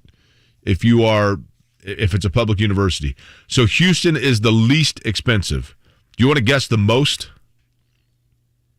This is unbelievable to me. North Carolina. North Carolina is an outstanding guess. It is a public university, though. North Carolina, for a public university, $54,352 out of state. I would say either Michigan or... Isn't Miami pretty expensive? Michigan, also public. Out of state for Michigan, $69,326. God, colleges are so expensive. Also for a public, UCLA, $63,669. It costs you $8 more to go to UCLA than it does to go to Gonzaga, and Gonzaga is private. The most expensive school in the Sweet 16, a private university, $81,902 a year. $81,902 a year to be a hurricane at Miami, Florida. Wow. That is unbelievable. Duke is $77,000. Oh, I forgot about Duke. Purdue, for those that are asking, Purdue for out of state, $41,614. Just over $20 if you're in state. That's a lot of bread, brother. You think we'll get an answer today? Colts quarterback? You know, I'd be better served asking you that. You've got your finger more on the pulse on that than do I. You know, the Matt Ryan why thing, today, you know? Well, I think the Ryan bonus, $7.5 million due. That's obviously Atlanta's not going to want to eat that. Atlanta's going to want to trade him if that is their plan. On Friday's show, late in the show, Jake, I thought Matt Ryan would be the Colts quarterback. And then all of a sudden, Deshaun Watson goes to Cleveland, and now you're kind of in scramble mode of what is Atlanta's plan? I think if Atlanta's willing to trade him or wants to trade him, I think he's the route. Now, again, that's not the route that I would pursue, but here's the thing, he's the route. Kevin, what does Matt Ryan do for you? Not you personally, I'm saying. If you're the Colts, what does Matt Ryan do for you? Well, for them, it's he makes the layups and he stabilizes leadership at that position. But so he secures that you're going to go 11-6, right? Oh gosh, I think that would be a hope. 11-6. I mean, you're paying a ton of money for what? Agreed. Like, the end result would be the same. And the big thing to me is, can you imagine if you gave up a first or second round pick for him? You need to make sure when you get to next offseason, Jake, you have the resources in place to make any quarterback move you want to. Right now, the Colts don't have those resources in place. They are shopping at whatever, insert your clothing store that you consider D-list. That's where they're shopping at right now. Right.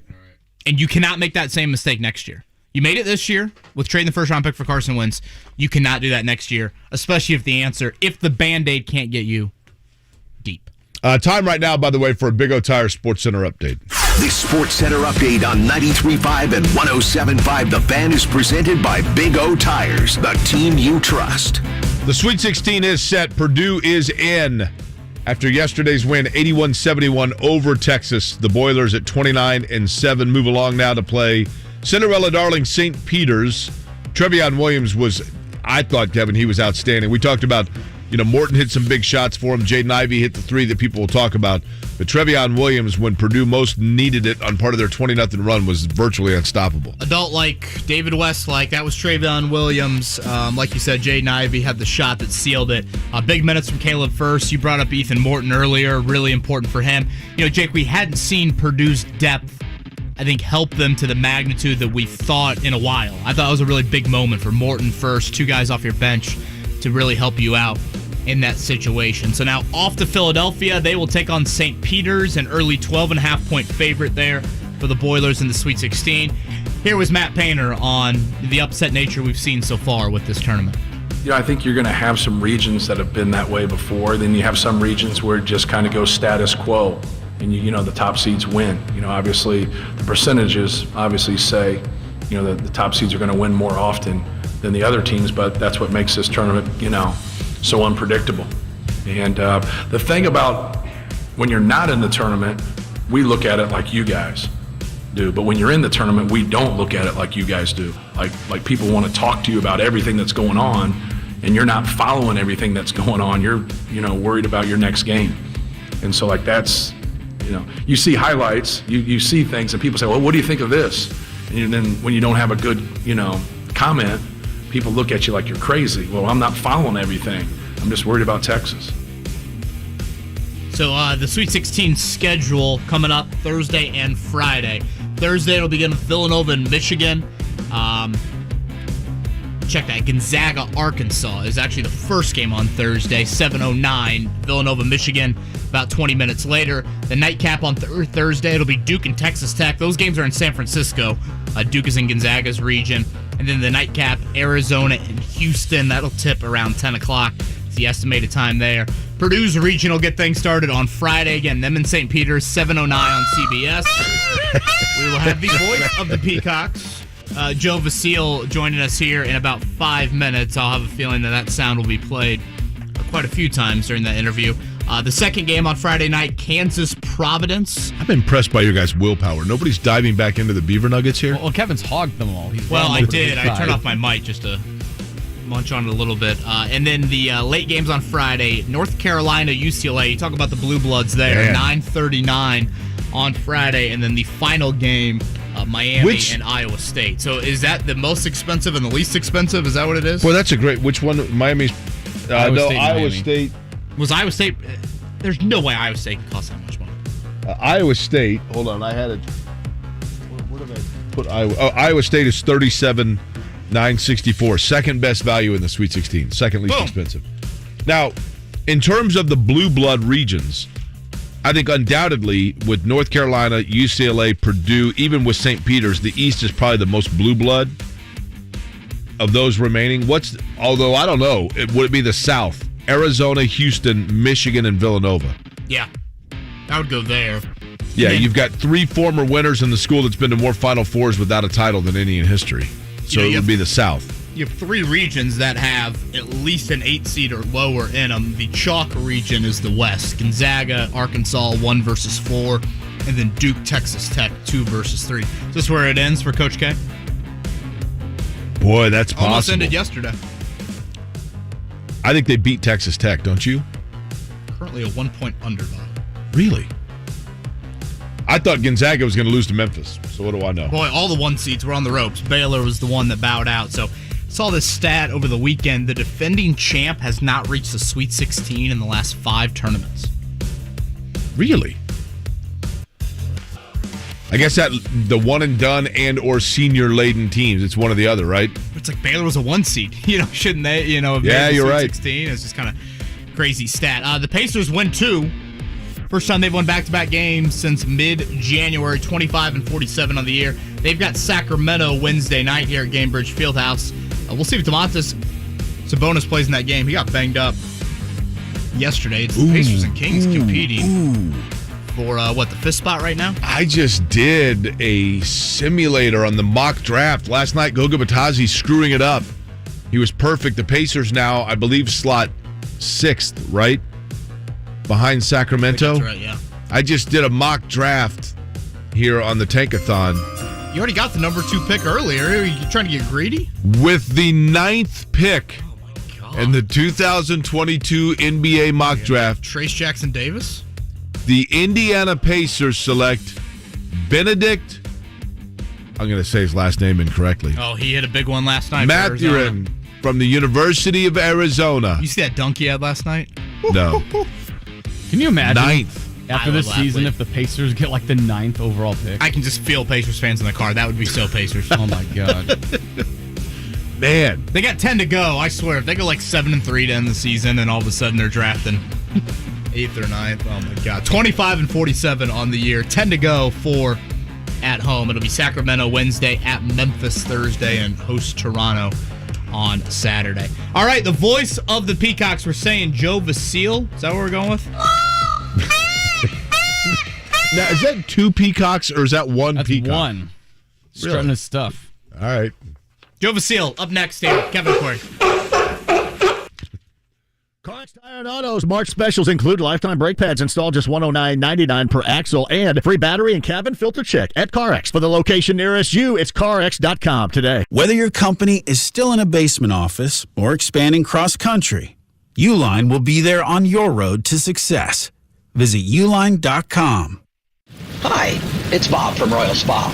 Soaking in a hot tub of Epsom salts is the absolute best way to minimize everyday aches and pains. And we know all about Epsom salts at Royal Spa. Royal Spa is the only hot tub manufacturer on the market today that can safely and effectively use Epsom salts. Royal Spa hot tubs are the highest quality hot tubs on the market. Stop into any of our 3 Indianapolis locations today or visit us online at royalspa.com.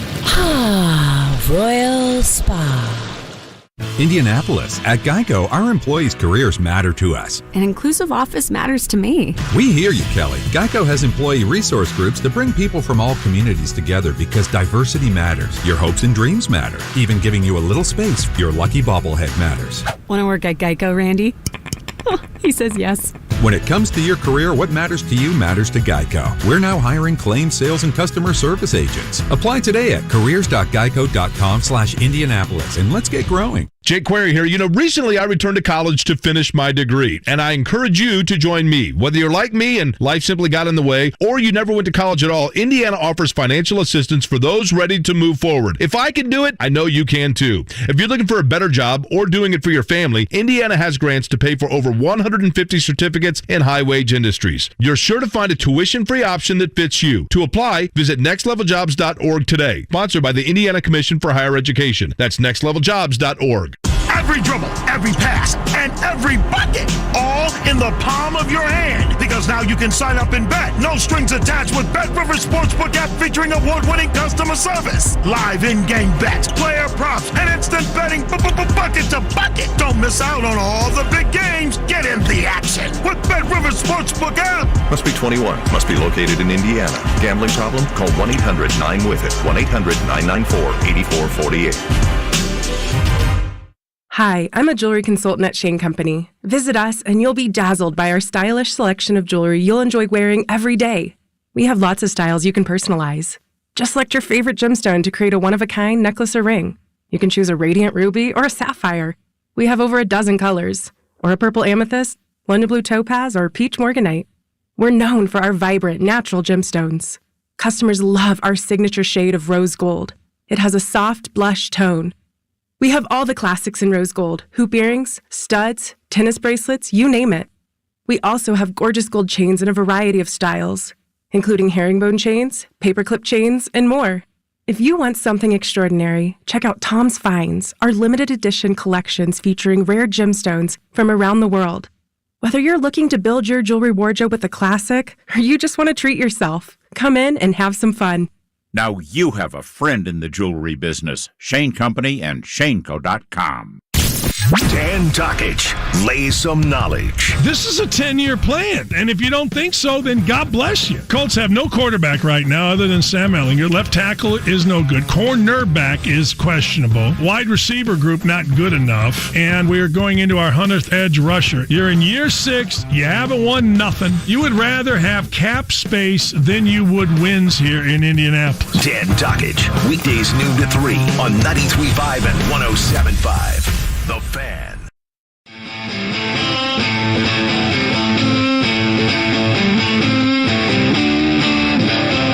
It's Kevin and Query on 93.5 and 107.5. The Fan.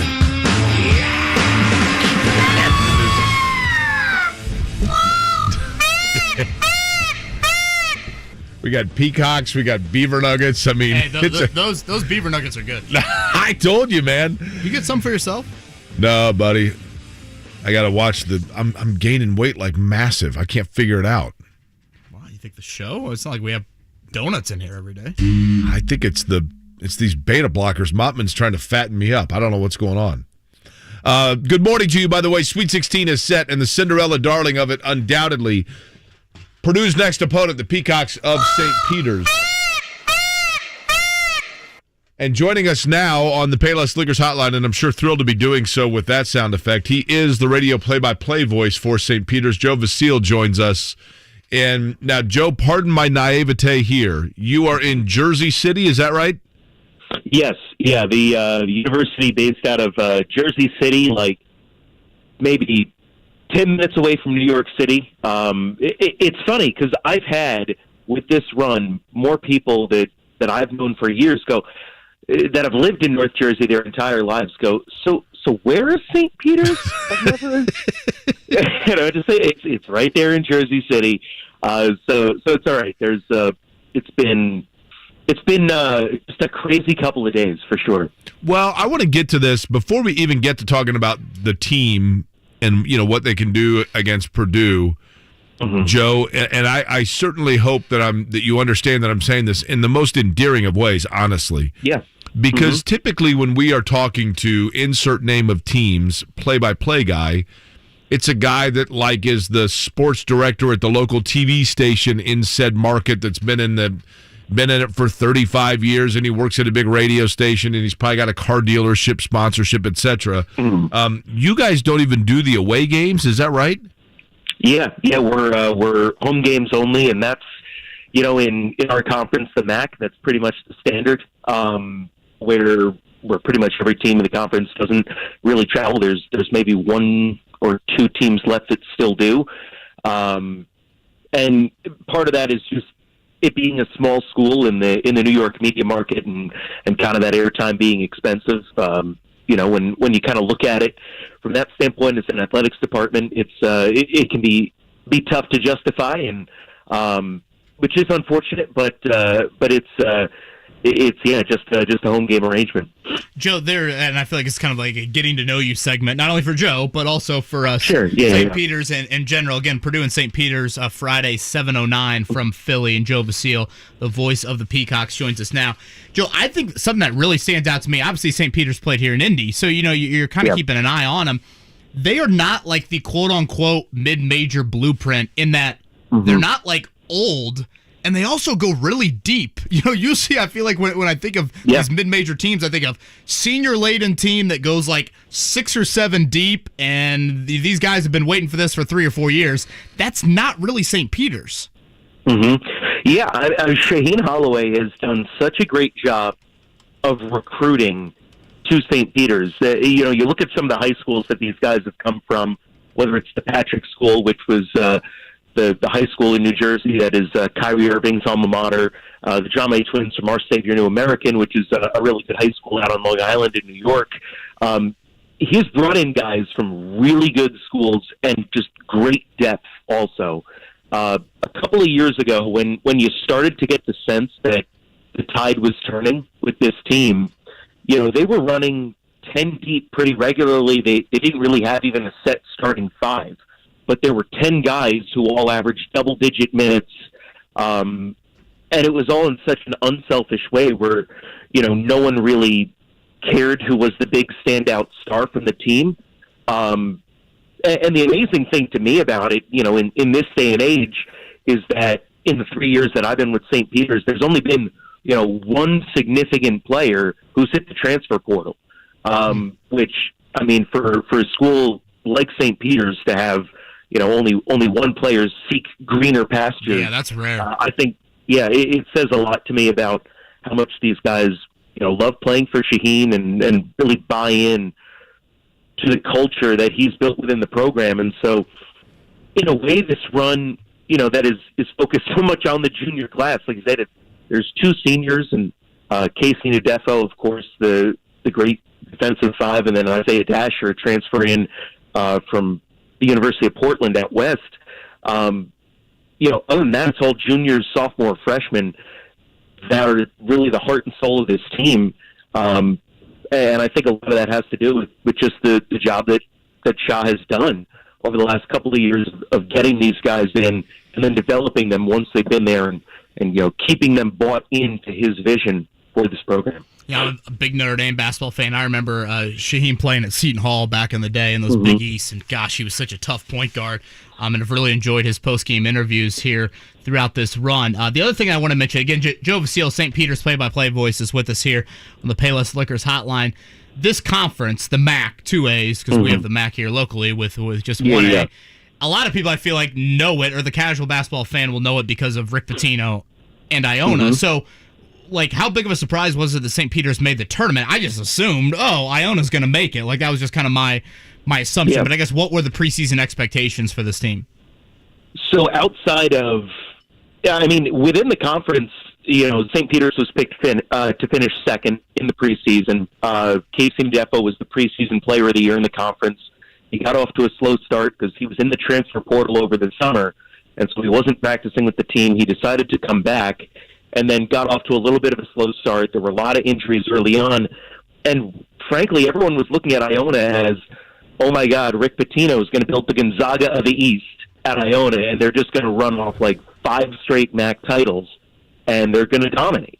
And then Ryder, this small school that finished down towards the bottom of the conference, picks them off in the quarterfinals of the conference tournament, and all of a sudden you're looking at it like, oh my God, this is anyone's game. So then the other strong teams in the conference, Siena, which is Fran McCaffrey went to Iowa from Siena. There's Monmouth, of course, got famous for their their crazy bench celebrations a couple of years ago. They were in the mix as well. But then it was really between those and St. Peter's as being favorites once Iona was out of the picture. And the Peacocks were just playing really strong basketball down the stretch. They got off to that slow start because of a lot of injuries early on this season. And then once everyone got healthy, they kind of steeled themselves and said, all right, look, we're going to get back to being what we are, which is a strong defensive basketball team. And that's really what's carried them through really the last month of the season. Joe, in terms of your involvement with the university, do you work like within the athletic department, or like how long have you been doing St. Peter's on the radio? So I've been doing St. Peter's games since the 2019-2020 season. So basically this junior class, Doug Eddard, the Drame twins, Matthew Lee, since their freshman years. So I've really gotten to see that kind of grow up over the last few years. And that their freshman year, they set a conference record where that class won something like 11 or 12 Rookies of the Year awards, Rookies of the Week awards, rather. So like looking at it, like, all right, when they're upperclassmen, this is going to be a really dangerous team, and that's kind of really come together here. But yeah, so it's been fun over the last couple of years working there. What has been in this run, Joe? What has been the most fun thing that has taken place? Whether it be, I don't even know. St. Peter's, I know, is a private university. It's only like 2,300 kids, right? Like it's a small school. And as you'd mentioned, right there in the shadows of, the New York City skyline. What has been the one moment where you just said to yourself, "This is unbelievable. I can't believe what I'm seeing." I mean, has there been like an impromptu pep rally or kids burning couches? I mean, what's it been like? Well, I mean, obviously you saw the live shots, or maybe you've come across them on social media of Run Baby Run Arena, the home gym for St. How many people sit in that gym? 3,000. Not many. It's a set of bleachers on one side, a set of bleachers on the other, nothing on the baselines. It's tiny. And there's been a lot written about how, only a couple hundred people used to go to those games, but like, it gets loud. They've been getting good student sections the last couple of years. So the support has been there over the last few years, and it's just so great to see, the students turning out and watching the games there on the video boards. I think the biggest pinch me moment was like halftime against Kentucky, when it was like, oh man, they could actually do this. Going into that game for me, I'm like, all right, this is a team I didn't think was going to be intimidated by Kentucky, for as much as, as a 15 seed that you can't be. And then, to be in the position to come away with a win there, it was like, oh my goodness. I was watching the game and I was pacing back and forth and, just going nuts. And then, against Murray State a couple of days ago was kind of the same thing. And, just being able to be a part of, that support and the way that really the whole area has kind of taken notice of a school that, they frankly usually don't otherwise. Has been really cool to see, and and really fun to see, like the Jets and the Giants, and the governor of New Jersey's tweeting stuff about him, and it's just really surreal. Joe, we'll end with this, and I don't know how much you know about Purdue basketball history, but close chances, heartbreaking losses to get to the Final Four has been a common theme. 42 years since they've last been to the Final Four. The size of St. Peter's, I think there's like length in the front court, but it's not a lot of beef. Correct me if I'm wrong with that, but I would go out on a limb and say this will be a unique challenge from what they're used to facing from a front court standpoint. Yeah. There are some big guys in the MAC. There's no one who's 7'4" though, which is gonna certainly make things tough. Going up against Purdue, but Casey Ndefo, as I mentioned, who's last year led the country in block shots per game. Granted, it was the COVID year and it was a very different kind of season. He's only 6'7", and that's a legit 6'7". But it's. I think they know that they're undersized, and they have to try to make it up with speed and athleticism, which is tough. And, maybe you went into that first round game and, maybe Kentucky underestimated you a little bit. But, obviously Purdue is, I don't think, going to be a team that does that, and it's going to be a really, really tough challenge for sure. But I also think they're playing with house money at this point, right? Like, certainly. Nobody expected them to be here, so you might as well just go out and have fun and kind of let the chips fall where they may. Joe, I don't want to belabor this point. Listen, I know this has nothing to do with you, right? I mean, but I'm incredulous about this. So St. Peter's is in the Sweet 16 in the NCAA tournament. Yeah. And in their game in the Sweet 16 will not have their own radio network there? To the best of my knowledge, yes. I think we're in discussions to try to change that. But I get that. At least for now, yeah. Yeah, knowing that business, I mean, I certainly understand that, and I don't mean that to say like I can't believe St. Peter's would do that. Just speaks to the size of the school and to be quite frank, and the market. Yeah, it adds the market. Yeah, but it adds to the charm of the story, right? I mean, that's amazing to me. Absolutely amazing. Yeah, I mean, look, last year they played their home games in a Division III gym and couldn't even practice on campus because their home arena was being renovated and just completely gutted top to bottom and redone. What this team has kind of gone through is very unique. And, it's a very small school with a small budget. And, to understand how crazy this run feels, it's really hard to describe. What is honestly what March is all about. Joe, I know you'll be doing a lot of these over the next few days. Enjoy it, and we'll certainly be watching on Friday night. No, I appreciate it, guys. Thanks so much. That's the voice of the Peacocks right there, Joe Vasile. Unbelievable. From St. Peter's. Yeah. It's a wild story, Jake. I mean, you and I were talking about that, before he came on, the fact that they don't broadcast their road games, and I guess I get it from a market standpoint, but still, you would think stream on your athletic website. I mean, Kevin, it's not like these games are on TV. I was a junior in high school, and North Central played a football game in Massillon, Ohio, and I broadcasted it on WJEL, your Panther Sports Connection, by the way. You know what I mean? A high school. Yeah. Again, I get it from a radio signal standpoint, Jake. I don't understand, stream it on your website. Right. Something along, it's 2022. Do you think they have streaming at St. Peter's? They're such a small school. God, you would think. You're in Jersey City. 6'8", 6'7", 6'7". That's the front line. 245, 190, 195 on the weights. So they can guard, though, man. They can, but certainly we'll see a whole different animal there in the front court in Zach Edey. All right, we come back here on Kevin and Corey. We'll get back into the Colts conversation. Joel Erickson's going to join us from the Star. Will the Colts find their quarterback by the end of the day? You're listening to Kevin and Corey, 93.5, 107.5, The Fan. Enjoy all your favorite sports like never before at BetMGM. Sign up using the code THEFAN, capital T, capital F, all one word, and your first wager is risk-free up to $1,000. $1,000. When you register with BetMGM, you'll get instant access to a variety of parlay selection features, live betting options, player props, and daily boosted odds specials. With BetMGM at your fingertips, every game and every play matter more than ever.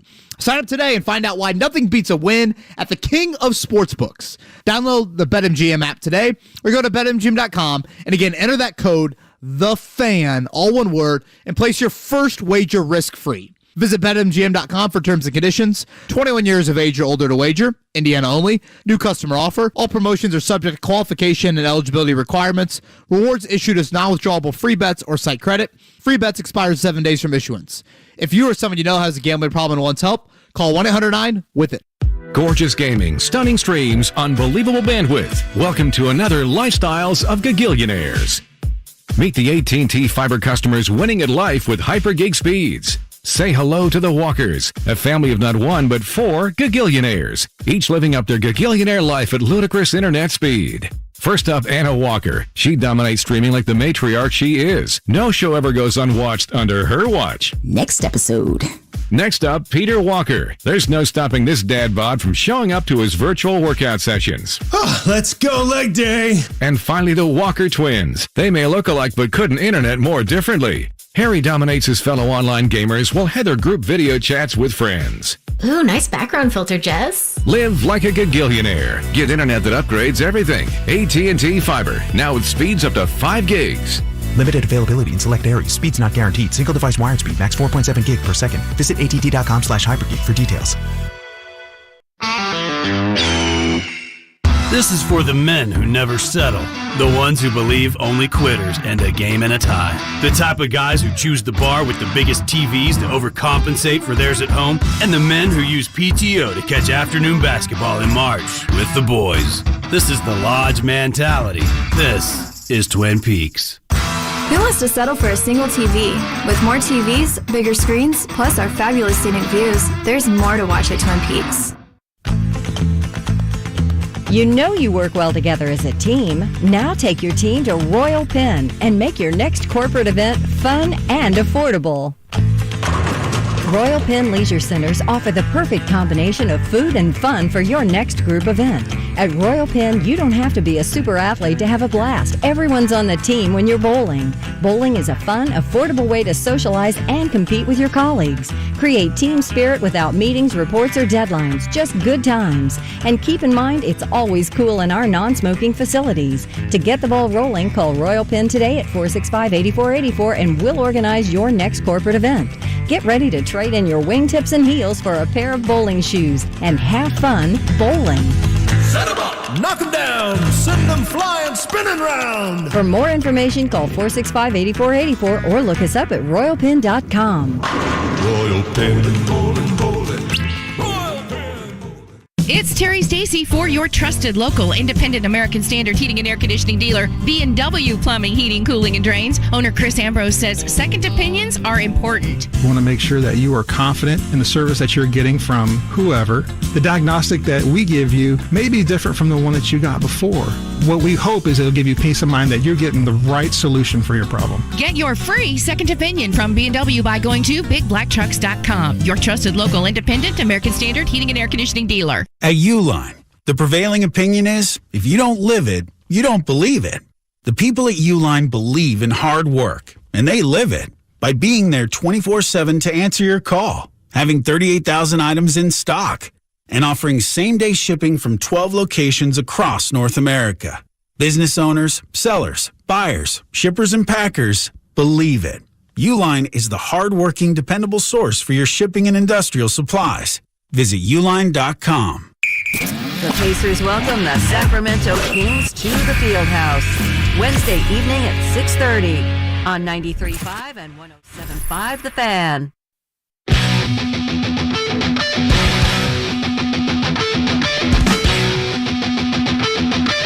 It's Kevin and Query on 93.5 and 107.5 The Fan. Joel Erickson from the Stars going to join us here in about 5 or 10 minutes, talk more about the Colts and their quarterback situation. Again, Matt Ryan, a $7.5 million roster bonus due later today.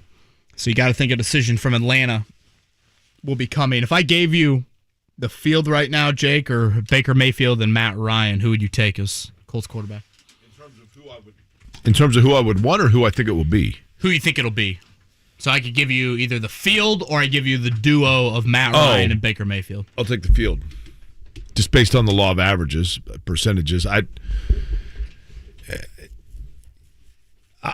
realize that there are reports or assumptions that the Colts are interested in Matt Ryan, but this is what numbered quarterback that it was a certainty they were going to get. I do think he is the most different of these quarterbacks we've talked about, in that the leadership element, there is that making the layups element is. He's the perfect fit. Thing. He's the perfect fit to groom. Who would he be grooming? You know what I mean? That's my point. Well, you got to come back in the draft, yeah. Make a move there. Kevin, I'm going to repeat what I said earlier. I think that there is a danger in the NFL, and in the NFL, it's the hardest one to fall into. The area of fan indifference. It's hard to do in the NFL because regardless of how good or bad your team is, it is still an event. It's every Sunday. It's weekly. There's only 10 of them. 8 of them that matter in the regular season. Home games, all-day event, getting together, social outing, all of that. It's a ritual. So people's interest is always, for the most part, it's always going to be there. But look at the Pacers. I mean, this is a basketball town, right? Blue-collar, gold swagger. Pacers, Knicks, winning time. Springtime basketball, playoffs. NBA fever, catch it, all that stuff. But as soon as the Pacers started going south a little bit and people felt like the franchise wasn't fully as invested as the fans were, then the indifference settled in. And the Colts got to be careful. They have a much, much, much, much, much, much, much larger margin for error, granted, because it's the NFL, the 800-pound gorilla. But fans are going to start feeling like they are more invested based on the amount of money they got to spend to go to games, for tickets, for parking, for suites, everything else. Fans are going to feel like they are more invested than a team who is sitting on its hands trying to pawn off to everybody the excuse that their quarterback walked out on them like 3.5, 4 years ago, whatever the hell it was at this point, while they just continue to reshuffle the deck and not do a lot while everybody else passes them in the other 2 lanes. And that indifference, I don't know, goes away. If you bring in Matt Ryan, do people go, oh, all right, sweet, it was all worth it, let's go? Or are you saying to people, what we're really doing is what we did last year with Phillip Rivers and getting a Band-Aid, but don't worry, we're still a year or 2 away from really being good? Yeah. I don't think it's apples to apples, Jake, but I think the life that the Pacers have injected into their franchise and will continue to do with the draft coming up was much needed, not only for it was the right direction in building your basketball team, but again, it has your fan base in a totally different light. Jake, imagine taking the temperature of Pacers fans on January 30th versus now. Right. Totally different mindset. Look at the Colts stuff that we've read today. Colin chimed in. I'm not driving 1 to 3 hours anymore, or wherever he is. I guess drive in for 1 to 3 games, I should say. Drive in over an hour or 2 to watch the Colts play this season. And that's why I've said this all along, Jake. My blueprint for this offseason quarterback-wise, sign a free agent because you have the cap space. You're not going to take away precious resources down the road because in the back pocket, you've got to have the ammunition to move up in a draft. You've got to keep those draft picks. That's why I thought what you got for Wentz was critical to doing that at some point. So for me, it was Marcus Mariota. And then I come back in the draft, and I still take a quarterback. Whether it's Malik Willis, you trade up for him. Whether it's Matt Corral. I've talked to some people that have played with him at Ole Miss. They're extremely high on him and just the type of leader he is, and guys really rallied around him and things like that. That's a critical element, I think, to that position. I know he's coming off a serious injury, and there's questions about a guy that played for Lane Kiffin and just projecting him to the NFL. But I think that is the route you have to explore. It's not a guarantee, but to me, that does the best of both worlds. You sign someone that is at least somewhat proven in the league. You don't send a draft pick for a 37-year-old, and then you come back in the draft and you finally have given Frank Reich a young drafted piece that isn't Jacob Eason, 120 picks in the draft, isn't Sam Ehlinger, 200-some picks in the draft. Don't you think if they're going the free agent quarterback route, they should do it now to get someone in there so they can tell free agents, hey, we've at least got a guy here so we can start attracting some people? As opposed to, like, we have that little machine that's going to throw you footballs in practice. Right, yeah. Like, they're waiting around, but Jugs no left tackle is going to throw you the ball out there. Right. No, I think it's a really good point, Mark. And I said it earlier. I don't get the Amari Cooper and Robert Woods things.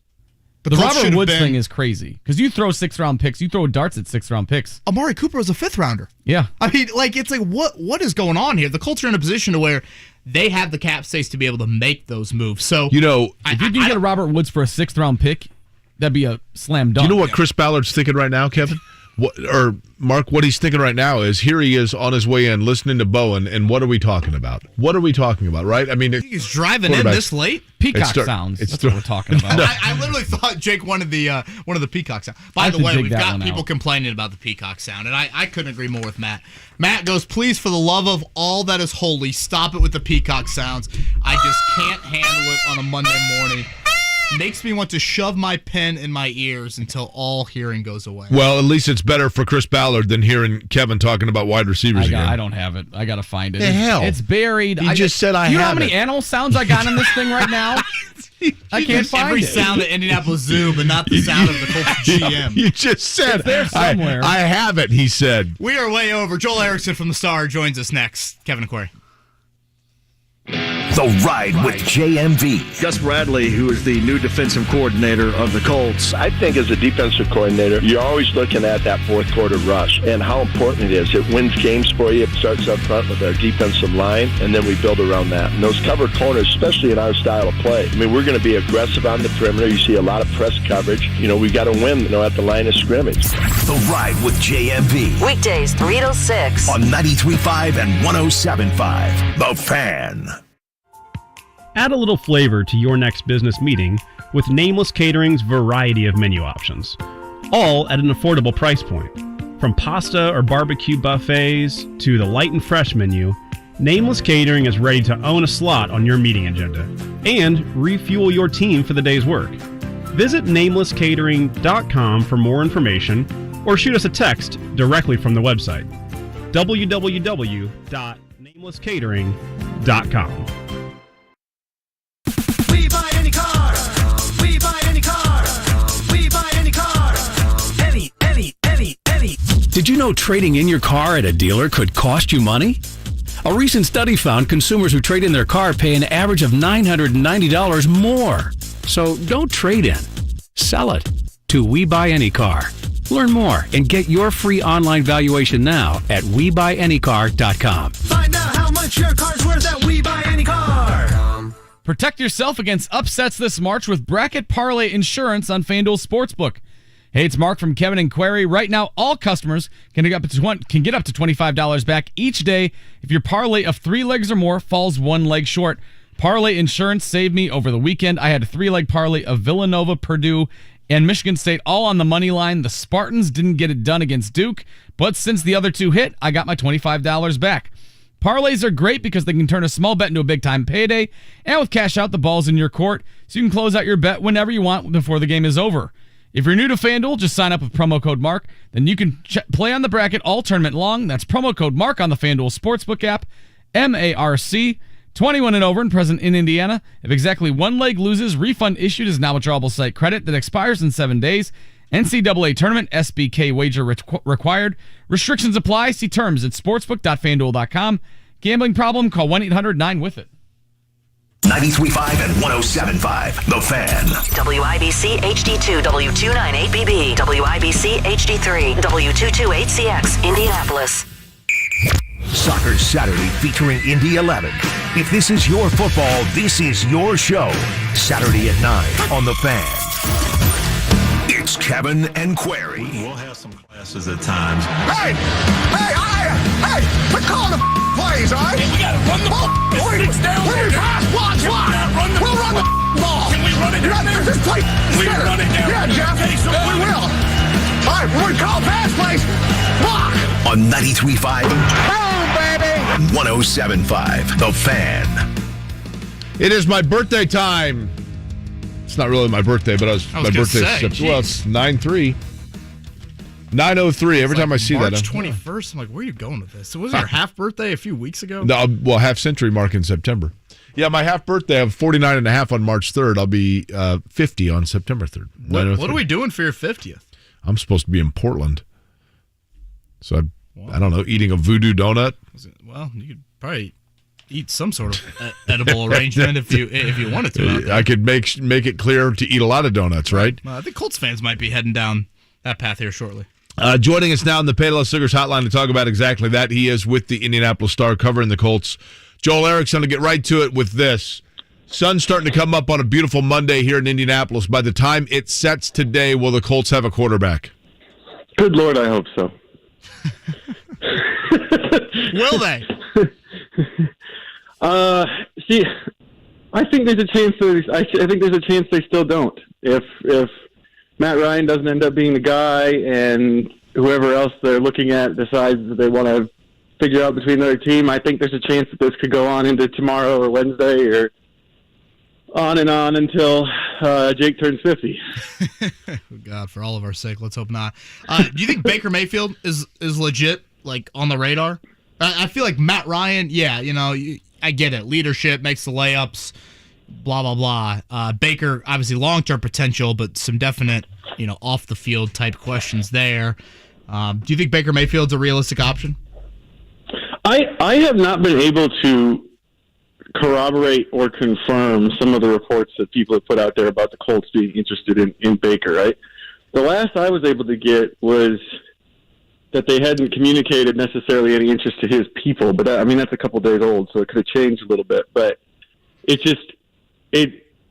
didn't seem like it was as clear of an interest as people were making it sound. So it's so hard this time of year with knowing, what does a non-response mean versus a response, all that kind of stuff.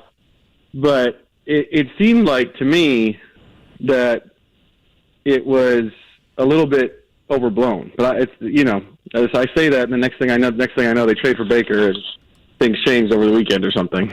He's Joel Erickson from the Star, and he is with us on the Payless Liquors hotline. Joel, I think we oftentimes see this with coaching hires. You hire the exact opposite of what you just had. I think the Colts did that from Chuck Pagano to Josh McDaniels, and did it from Josh McDaniels to Frank Reich. Do you think that's the Colts' thought process here at quarterback? Like, Carson Wentz, took way too many chances and was too risky and stubborn in this, so we want Jimmy Garoppolo or Matt Ryan, whereas Baker Mayfield or Jameis Winston might fall into kind of the riskier category. That's a good question. I think that they could go either way. And one of the reasons is that I know that the interest in Winston that's been reported was definitely real. So they've kind of looked at a couple of different kinds of options there in terms of it. But Winston, obviously, he's going to have a lot of the plays. If you watched the Saints play at all last year, you saw some of the same sorts of "what are you doing" type of plays that we saw with Wentz. But he also is a guy who kind of played within Sean Payton's system to some degree. I mean, more so than he did in Tampa, at least. But I do think that the making the layups, being able to take what's there in the offense, actually, run the offense the way it's supposed to be run, I think that that's a big part of what they want out of this. To me, the interesting thing is, like, with Matt Ryan, I feel like if they go that way, you're kind of back to the bridge where we were with Phillip Rivers, where you're looking at, this is a guy who's clearly at the end of his career. They're going to be there. They have him so that they can look for the next guy. Whereas a lot of these other guys are guys who are going to want to have a chance to start long term. Jameis Winston believes he's a starter in the NFL. All these guys, I'm sure, do. And so it's interesting to me if you get the older guy versus some of these younger guys, what their goals are with the rest of their career. I look at let me tell you something, Joel, in terms of where I'm trying to stop myself from going. And I want you to talk me off the ledge on this, okay? In terms of the quarterback play for the Colts, Matt Ryan, Gardner Minshew, Jameis Winston, Marcus Mariota, drafted quarterback. I look at all of it and I go, whatever. They're not going to be any better than they were last year, which was just good enough to tease me with the thought of a playoffs. So why should I care? Other than the fact that it's my living to talk about them, why should I care? You're killing your future listenership right now. No, I think that with some of these guys, like with Matt Ryan specifically, the completion percentage, the yards, some of the yards per attempt, he hasn't quite been up there, but he's a guy who can get you kind of he can get you there. Jameis Winston can maybe get you there. They were 5-2. The Saints were 5-2 last year. But do they have a good enough roster? Do they have a good enough roster around them to get them there? They were 9-8 with Carson Wentz, so they were right on the edge with Carson Wentz as the quarterback and playing really bad football down the stretch. So I do think that even though there are holes, that they still, in some cases, sort of inexplicably haven't addressed yet. It's still a good enough roster to make it to the playoffs or win the division because. Again, they were right there last year with Wentz as the quarterback. He's Joel Erickson. He's from the Indianapolis Star, and he's with us here on Kevin and Query. Joel, I do want to go back to the Wentz decision for just a second. Let's say Jim Irsay sits Chris Ballard and Frank Reich down at the end of the season, offers them no opinion whatsoever on Carson Wentz, literally looks those two in the eye and says, you two figure it out. If you want Wentz back, that's fine. If you want to move on from him, that's fine. If it was up to just Ballard and Reich, do you think Wentz would still be here? That's a good question. I think there's a chance, sort of because of what Jake just said about, all the options out there right now, none of them are really that exciting. The guys that were exciting and were long-term options were Wilson and Carr, and Wilson's in Denver, and Carr has Devontae Adams now and isn't going anywhere. So, I think that there's a chance you could talk yourself into, if all of my options are not great, we can stick with the one we have. The flip side of that is, I guess I'm kind of going back and forth on it while I'm on there with you guys right now because I thought Phillip Rivers was a clear upgrade over Jacoby, and I keep looking at Wentz's season as Jacoby, and they replaced him. But I don't know that there's an obvious Phillip Rivers unless they think that Matt Ryan can play that way for them. So it's tough. It's tough to know what they would have done. What would Atlanta's move be at quarterback if they moved on from Ryan? I would think that you're at that point. You're just saying we're fully in a rebuild. We're either we're going in for Malik Willis or we're letting our cap space go, so we're in 2023 with C.J. Stroud or Bryce Young. God, it's just rare to see an NFL team. Right now, Mark right off the roster earlier, Felipe Franks. Yep. Mark is the only quarterback on their roster besides Ryan. Yeah, you would assume that they would get back into one of these other options that maybe the Colts get into if they don't get Ryan. But that's with the Falcons, they've got this huge cap thing hanging over their head, and it can be gone if Ryan's gone. And I think that if you do that, you're going, okay, Terry Fontenot, we're giving you the time to rebuild this from the ground up. Since we kind of got ourselves in a spot we didn't want to be in. Felipe Franks, do you know where he played collegiately? Florida and Arkansas. I think. Wow, how the hell did you know that, Joel? Joel's an encyclopedia. Joe, how did you know that?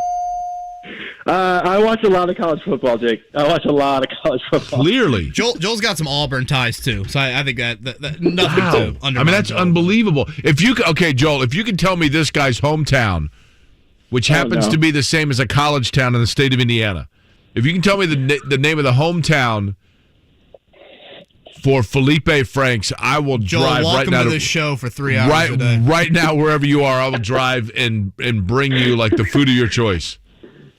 Shoot. I don't know. Muncie? I have no idea. Well, he's from the state of Florida, but the name of his hometown is the same as an Indiana college town. It's not South Bend, Florida. I will tell you that. Is there Greencastle, Florida? Pretty close. Pretty close. What is it? Pretty close. What is it? I don't know. Crawfordsville, Florida. Crawfordsville, the other D3. Felipe Franks, the German Frenchman. Yep. Joel, you and I were talking last week about the left tackle situation. Eric Fisher remains a free agent. Teron Armstead seems to be the class of the left tackle group here in free agency. Off injured, Teron Armstead, we should mention, and I believe I saw visiting Miami. I guess it's, hey, who do you think will start at quarterback? Who do you think will start at left tackle? I think that there's a chance that I'd heard last week that they were moving, they were at least making inquiries in the left tackle market. That doesn't necessarily always mean that a move's coming. I heard the same thing about tight end, and then there's still no tight end either. So, but the left tackle market's a little bit different because Armstead has really been holding it up. He was waiting for Watson to make his decision because if it was the Saints, I think he was probably going back to New Orleans. So there's not great options, but there's more options there than some of the other, or I should say there's more of the obvious options at left tackle than there are at some of the other places where it's kind of thinned out a little bit. Did you say they were making queries? Did I? I think you did. I didn't know if you said making queries or making inquiries. Joel, watch what you say on this show, okay? You cannot feed the ego anymore. I've been known to do that, by the way, a few times. For what it's worth, you know. Hey, Joel, we talk so much about the quarterback for the Colts. Do you believe that left tackle is a position they're just absolutely flat out going to have to draft, or have the Sands gone through the hourglass of finding an already established left tackle to put in that position? I think it's best for them to find it in the draft, just because of what they have committed at right tackle and what they have committed at center. In terms of, it'd be really nice to have a guy on a rookie deal, so you're not paying your offensive line, $100 million or whatever it is. I think that it's also, the other thing is it's also easier to find them typically, unless it's a guy like. Because if you're going for Trent Williams or Teron Armstead or somebody like that, a lot of those guys end up having injury concerns. You turn it over, and it works out for some of them. Andrew Whitworth worked out for the Rams. But those injury questions, that kind of thing, I think you'd probably like to get the guy in the draft. Joel, I look at these Amari Cooper, Robert Woods deals and think to myself, the Colts better have been involved in those deals. Like, those trades are exactly why you have the cap space. So you can absorb, a significant contract, Cooper much more than Woods. Similar to kind of what you're doing with Yannick Ngakoue. I'm thinking, with how the free agent market looks with some of these wideouts and the injury situations there, especially with Cooper, boy, that just on paper makes so much sense. And plus, it's a trade. It's not like the guy's picking you. I can see why free agents would be hesitant to come here because of the quarterback situation. With those trades, they wouldn't have any choice.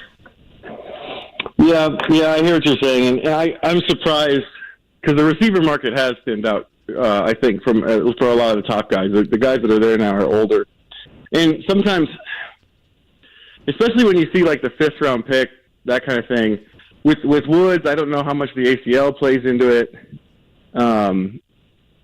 But you do wonder sometimes with how low how little some of these guys cost in terms of draft pick compensation for a trade. Sometimes you wonder, I don't know if I have a good answer for why you don't end up with those. But I agree with you that sometimes you see those and you go, let's see, like I would give up a 5th round pick for Amari Cooper, even if he costs a lot. I got the cap space, and the Colts, the other thing is the Colts haven't even had to do some of the stuff you can do to get more cap space. They have a ton of cap space when you start talking about like all of the different things that teams can do to create more. I mean, you've seen it with the Packers and the Saints and the Rams and the Buccaneers and a whole bunch of other teams lately where what seems like they have in cap space is actually way more than that. I was going to say, next time we have you on, you need to explain how the cap is not real to our listeners. It's not real.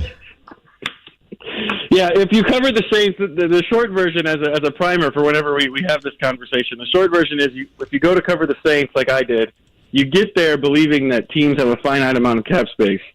And then every year you think, the Saints don't have any cap space. And then every year they end up with cap space and end up signing people, and you go, wait a minute. And so then you start believing that the cap's not real. So there's your primer.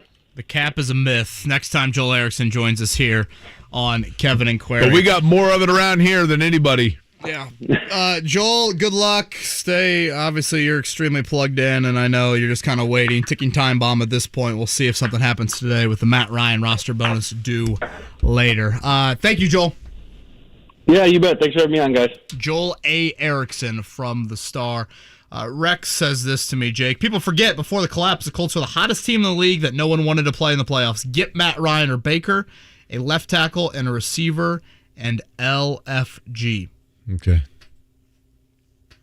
I mean, listen, people forget that before they scraped the wall in turn 3, this driver in the 500 was where it's at. I mean, you replace him with Rick Mears and a new engine and 4 new tires and a good crew chief, and let's go.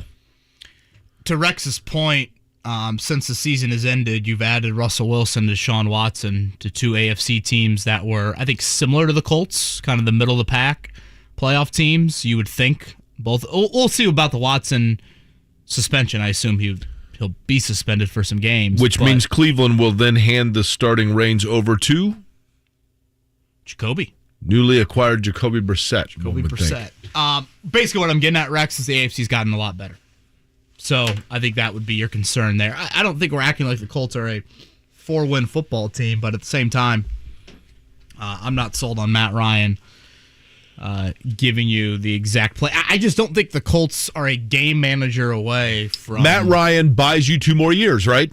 Yeah, but does he buy you it at an 11-win level? No, I I get think it. so. But what I'm saying is, if Matt Ryan, if you're Chris Ballard, this is why you get Matt Ryan.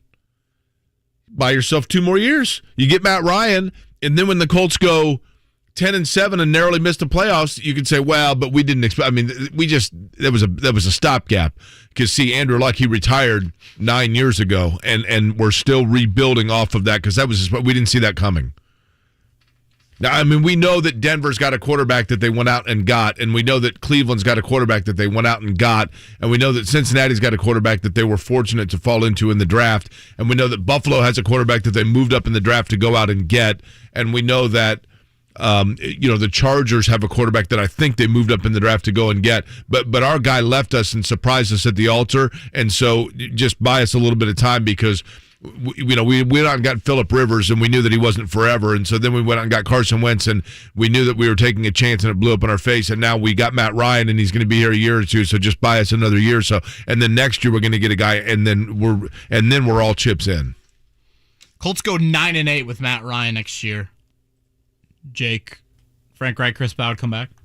Missed the playoffs at 9-8. Yeah, because Andrew Luck retired, and it surprised him, and so you've got to give them time. Big O Tires Sportscenter update time here on Kevin and Corey. The Sports Center update on 93.5 and 107.5 The Fan is presented by Big O Tires, the team you trust. The Boilermakers of Purdue is still alive in the NCAA tournament. Sweet 16, as a matter of fact, after yesterday, Trevion Williams, sensational as part of a 20-0 run for the Boilers in the first half. Texas came back. Give them credit. Chris Beard's group did take the lead early in the second, but Purdue holds on 81-71. Their win. Huge 3 down the stretch from Jayden Ivey. Huge. This was the closer by Jayden Ivey. Kind of a Carson Edwards March moment for him as Purdue led by 10, let it slip away, up 3. And here was Matt Painter describing Jayden Ivey's clincher. Hands. We were going to Trevion a lot in that stretch and just trying to put the ball in his hands. Just to break people down. We were going to slip out of a ball screen because I didn't want to bring that 5 there because they were doubling and corralling his ball screens. And so we wanted him to turn the corner, but he'll, when he gets space and the people back up and take his drive away, he'll just stop and bury it. So he obviously has the freedom to do that. But just a great play. He's had moments, like that in his career to where it's kind of plan B is the best plan sometimes. Jake, 46 foul shots Purdue attempted, made 33. Not a great percentage, but we talked about this entering the tournament. Teams that aren't used to Purdue are going to really struggle in guarding them and defending without fouling, and certainly Texas fell right into that. Again, Purdue went undefeated in the non-conference for a reason, and you look at the draw right now, they won't see a Big Ten team Potentially. There's only one left, and that's on the other side of the bracket. I think that's such a weapon for Purdue. The key is just avoid the turnovers and make sure you have possessions. That could end in a foul or end in a shot, and you can remain an efficient offense. Purdue in the East, by the way, the average seed remaining in the East, 7.5. You've got Carolina and UCLA. They're 8th and 4th, respectively, on the other side, and then Purdue in 15th seeded St. Peter's. In the West, the average seed remaining, 2.5. Gonzaga, Arkansas, Texas, Duke. They are 1 through 4. I thought my Irish were going to do it. Red Raiders pulled them off, right? Oh, man. Had them on the ropes there. Couldn't finish. 4.5, the average seed in the South. Arizona, Houston, who is the 5 seed, although Houston's really good. Kelvin Sampson's teams can flat out guard. Then Michigan, 5th straight year in the Sweet 16 as an 11 this year. Villanova, the 2 seed. In the Midwest, it is number 1 Kansas, number 4 Providence. Then things a little bit wonky on the bottom of the bracket. Iowa State and Miami of Florida, the 11 and 10, respectively. Is our biggest blowout still Norfolk State? That's got to be, right? It was 30-something. 38, I think. So that would be Reed. And then Brandon has still got St. Peter's, right? Who are double digits left? Iowa State, Miami, St. Peter's, and Michigan? Oh, yeah, Michigan, yeah. So if all of those schools lose... So obviously the winner of Iowa State, Miami, you would think is going to be our winner. Obviously, you're right, yeah. If everybody loses then Iowa State, Miami, whoever has Miami that is the winner. is Eric K, and Iowa State is Craig G. These folks are thrilled to still be in the running for prizes that have yet to be named. And they're getting Bucky Nuggets? Yeah, that's right. You know what I did get? Or feathers from a peacock. I did bring back chili spiced mango gummies. Like not gummies, but people can take that the wrong way. Oh, man. Geez, no, things could not really that kind of 7 to gummy. 10 right there. No, like the... I might need some gummies by Can you Friday imagine? with that Can you peacock imagine sound. Jake High? Because I feel like that's him every day. I Some of could the not agree topics we more get with that. onto. Can you imagine the sounds we'd be hearing? I sound like a peacock, right? That's what it sounds like, probably. Seriously. Now, that's a seal there, right? Sounds like a wounded seal, doesn't it? This is the bobcat. That is not a bobcat. That is just a guy named Bob. Richard in his backyard. Pacers win 2 in a row this weekend. They beat the Rockets on Friday. Gogo Batadze outstanding in that one. 9 of 9 from the field, 23 points. They come back and beat the Trailblazers yesterday. It literally was, what's Portland's G League team? The Salem Salamanders? What is their G League team? I'll tell you right now. Let's find out. 129-98. The Pacers roll in that one. Okay, the Portland Trailblazers G League team is apparently the Portland Trailblazers. Boring. the current team, right? That's what it is. Yeah. 25 and 47, 10 to go. Jake, for those keeping track at home, the Pacers are officially eliminated from the playoffs. Yusef They Nurkic are. throwing phones. That was like the most Yeah, exciting did you see thing. that, Jake? What was this? Yusef Nurkic Nurkic from after the the game Trailblazers. going up to a fan and taking the phone and throwing it. Really? I mean, very close. Closer face-to-face than you and I have ever been. Wow. And Nurkic is large. And so somebody and was... to be fair, this fan was not backing down. Somebody was filming him? Yeah, just one of those, the fan, I assume, had been chirping all game. Nurkic walked over, long walk after shaking hands with the Pacers players, confronted said fan and took the phone and, chucked it, a couple of rows it looked like. Mm-hmm. Pacers have had a few of those incidents this season involving opposing players and their fan base there. 10 to go, 4 at home, the Kings on Wednesday. So that'll be Domas, right? Domas, Sabonis, and... If healthy. I got banged Jeremy up Lamb, yesterday. too, right? Justin Holiday. Yeah. So again, 4 home games to go at Memphis Thursday, Toronto on Saturday. Those are the 3 games this week for the Pacers. IU women, they're in action tonight, 8 o'clock against Princeton for a trip to the Sweet 16. Princeton upset Kentucky in round 1 at Assembly Hall. That is 8 p.m. You've got the Notre Dame women against Oklahoma, 6 p.m. Tonight. I need to put on my ascot and go down to Indiana to watch Princeton taking on the Hoosiers in the tournament. Hey, you talk about a lot of out-of-state tuition on that one. How about the Texas race, Jake? Thrilling finish. I was watching it live. It was a great finish. Joseph Newgarden passing his teammate Scott McLaughlin essentially at the line to win race number 2 in the IndyCar season. McLaughlin is still the points leader, has an advantage over second place, I believe, Second place in the points is at Dixon. I'm not even certain. I mean, it's 2 races in. But McLaughlin, I thought, was going to go for 2 for 2. Newgarden realized McLaughlin was coming up on traffic and was able to make the late pass. Couple of accidents in the race. Fortunately, nobody hurt. Jack Harvey did not race because he had crashed in practice. So Santino Ferrucci took his spot, started dead last on the field, and finished 9th for Ferrucci. Good run for Santino Ferrucci. And Jimmy really, Johnson, by the way, the 6th. highlight, probably Jimmy Johnson, non-Newgarden finish division. Yeah, Jimmy Johnson finishing in 6th. Let it be known that he is going to be a factor when it comes to the month of May. Do we have some possible Falcons stuff going on? It says 9 quarterback coaches have RSVP'd for the pro day of Pitt quarterback Kenny Pickett. The Falcons, one of those 9, the Colts not on that list. Do we have what do the Falcons sound like? I would think even if you bring back Matt Ryan, you'd still be doing that. One of my wife's good friends, Christy Fillenworth, is listening to the show, so thank you, Christy? for that. Oh, that's our 7th female listener, right? She is. She wants to know if Nurkic gets in trouble for throwing the phone. What do you think will happen with that? I mean, literally, Jake takes the phone, chucks it, 10 rows? I would think you've got to be injured.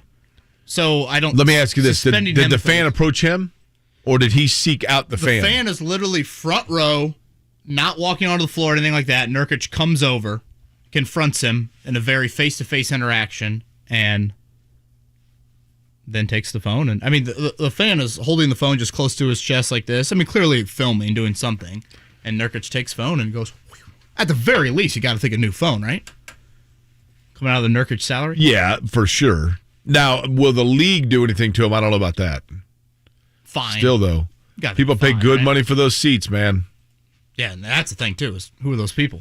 If they're important Pacers suite holders or something like that. I don't know if the punishment in-house will be that much. All right, it is pop quiz time, 317-239-1070. It's a peregrine falcon, for those asking. This sounds pretty like tame. Who is asking for falcon That's just sounds? a guy whistling, walking in the woods before Bob doing his bobcat and his peregrine falcon. Before Bob. Yeah. Now what's that? That's the peregrine falcon wail. It's wailing. 317-239-1070, pop quiz time. Stop by your locally owned and operated Big O Tires and save up to $100 instantly on Cooper, Nitto, and Pirelli tires. Big O Tires, the team you trust. If you love listening to our shows, then you've got to follow us on our social media. You can find us on Twitter, Facebook, Instagram, and YouTube. Search 1075 The Fan and share your opinions with us on our posts. Do you feel boxed in by the pressures of running your business? With 30-plus years of HR experience, Insperity can help lighten your load. Expand your possibilities at Insperity.com. Start your bracket with a bang. Right now, FanDuel Sportsbook is giving new customers a $150 instant bonus guaranteed. Hey, it's Mark from Kevin and Query. That's right, you'll get $150 in bonus site credit, and all you have to do is place your first bet of $5 or more. How you bet the bracket is up to you. You can choose from the money line, totals, prop bets, and so much more. It's early. I'm already glancing at the Thursday Sweet 16 slate, and I think Villanova has a very favorable matchup against Michigan, so I'm leaning that way so far. Choose whichever way you like. Plus, with cash out, the ball's in your court, so you can close out your bet whenever you want before the game is over. So join FanDuel today with promo code MARK. Then you can place your bet of $5 or more to score $150 in bonus site credit guaranteed. That's promo code MARK on the FanDuel Sportsbook app, MARC. 21 and over and present in Indiana. First online real money wager only. $10 first deposit required. Bonus issued is now withdrawable site credit that expires in 14 days after receipt. Restrictions apply. See full terms at sportsbook.fanduel.com. Gambling problem? Call 1-800-9-WITH-IT. Looking for a lighter option that doesn't skimp on flavor? Get to Twin Peaks and grab their beer-battered fish and chips, featuring beer-battered haddock, house-made tartar and malt vinegar for dipping, and French fries on the side. Plus, on Fridays through March, the fish and chips and a 22-ounce Miller Lite or 22-ounce Coors Light is just $10 for the bundle. Do Fridays the right way with beer-battered fish and chips at Twin Peaks. Twin Peaks. Eats, drinks, scenic views. Hayward's going to get it on a curl screen. They're going to throw long to Mavunga. Austin Fish throws it. It's picked off. Shot put up at the buzzer, and it goes in! It goes in! The official's going to wave it off. Oh, they're going to count the bucket. Joe Luce is not happy about that at all. Brownsburg drew something up and won it. the finish. The Brownsburg Bulldogs are the champions of 4A high school basketball. Wow. It didn't work the way it was initially designed, so it was just a Hail Mary. Shot put up at the buzzer is good. That is Mark Janes, now the voice of the Indianapolis 500 and IndyCar Radio, on the call for the 2008 4A state championship game, Brownsburg over Marion, 40-39. It was Julia Mavunga that put up the shot. It was Gordon Hayward that put in the game winner. Hayward, of course, went on to play, you all know this, at Butler and Brad Stevens from 2008 to 2010. And literally was inches away from hitting what would have been the biggest shot probably in the history of college basketball, the heave against Duke in Lucas Oil Stadium. The 9th overall selection in the 2010 NBA draft by the Utah Jazz, then signed with Boston. He is now playing in Charlotte. Reality is, Kevin, he's made a ton of money, but it doesn't cost a ton of money to go see perhaps the next Gordon Hayward, the stars of next year, at playing at the high school level. Jake, state finals this weekend. New champion will be crowned in all 4 classes. Class A and 2A in the morning, 3A and 4A at night. 3A, you've got Beech Grove making their first ever state finals appearance. 4A, my Irish held on to beat Bloomington North. They'll take on undefeated Chesterton in the 4A state championship. So it is one of the best Saturday nights of the year here in the Circle City. Don't miss it. Nothing compares to attending an IHSA basketball state final game in person. School is in session. Fred McCaffrey, got to be cool to win, number one, but even cooler with your 2 boys there. You know, we've been to conference tournaments. I remember we won it when I was at Siena, and they were 4th and 5th grade, hugging them on the court. But to do it when they both played well this weekend. And they're so close with the guys on the team. I mean, they grew up with the Murrays. It was really, really emotional. You know, very special for Hawkeye Nation, too. Dan Dockage, weekdays noon to 3 on 93.5 and 107.5. The Fan. Hey there, it's Jake. Have you studied? Can you handle the pressure? Sharpen your pencils. It's time for the Pop Quiz with Kevin and Query. Brought to you by Jiffy Lube, Indiana's favorite oil change since 1985. I know it's a Monday, but I could have sworn we're a little off kilter. You're playing bird noises all over the place and squawking, and then you just said, by the way, you've got an ICHE ad to do, and so I jumped in, and it's the Pop Quiz, and now I don't know what's going on. I said you missed your ICHE, so I did my FanDuel. The edible is alive and well inside of Jake Query on this Monday morning. I look behind the glass. Were those laced Bucky Nuggets? No, I've not had the... It'll be Jake on Monument That's the Circle sales here in department. about an hour. As Jake butchers the read. I've not had the Bucky Nuggets yet. I don't even know where they went. They're over here. They're hanging out. Scotty, Bucky Nugget? Oh, come on, Scotty. Scotty Johnson, by the way, and again, as part of our Jake pop quiz. Peer pressuring Scotty into having a laced Bucky Nugget. I haven't had one. As part of the pop quiz, people always have to now guess what random team Scotty is dressed in. He is again wearing a jersey. Is this a game worn, Scotty? Yes. It is a game worn jersey from Scotty Johnson, who... Patriotic feel. He's got to have 1,000 of them at home. How many jerseys do you have, Scotty? He has no clue, he says. Okay. Jake, at number 1 through 8 for the pop quiz. I've never seen him wear the same one twice. So we'll go with number 2 based on that. 2. Ethan. Ethan. Good morning. How you guys doing? Doing wonderful. Ethan, yourself? Hey, it's a Boilermaker victory, so I'm not complaining. You know, I like that. You sound like a Purdue fan. That was did you get a little nervous there late? When Texas started to press with 4 minutes to go, I'm thinking, oh boy, here we go. But I thought Purdue actually handled the press pretty well. You know, for once this season, we were finally able to close out a game. Zach Edey said in the press conference, you know, sometime these games are going to have to start going our way, and finally it did. Now, this isn't Ethan Morton, is it? I mean, I don't have the stash, but I could be. Okay, fair enough. I'm white, and I can make Marcus Carr go left. So there you go. I'm basically Ethan Morton. Ethan, how old a fella are you? 22. 22-year-old Ethan, okay. Morton. What's that? I'm basically Ethan Morton. Are you New Orleans bound if they make it there? Yep, already got a place to stay. My brother's girlfriend, her grandparents live in New Orleans. So my brother's girlfriend's grandparents. Hey, I know you guys don't know me that well, but now keep this relationship together by all means in these next couple weeks. Ethan, did you go to Purdue or do you go to Purdue? No, I went to DePaul, so, I had a D1 older brother, which is Purdue. My sister's there right now, and Mitch Dales is the greatest president in any university across the nation. Look at that. Okay. Boy, Ethan's covering all the bases here. Yeah, okay. On the show. Fair enough. All right, Jake, you want to throw number one at him? Sure. Question number one for you, Ethan. Jason Tatum and Jaylen Brown both scored 30 points in the Celtics win in Denver last night. Tatum had 32, Brown had 30 in their win in Sacramento on Friday night. Name the last pair of Celtics teammates to each go for 30 apiece in back-to-back games. And it will not be hard if you think about Celtic glory years to come up with a dynamic duo that would have done that.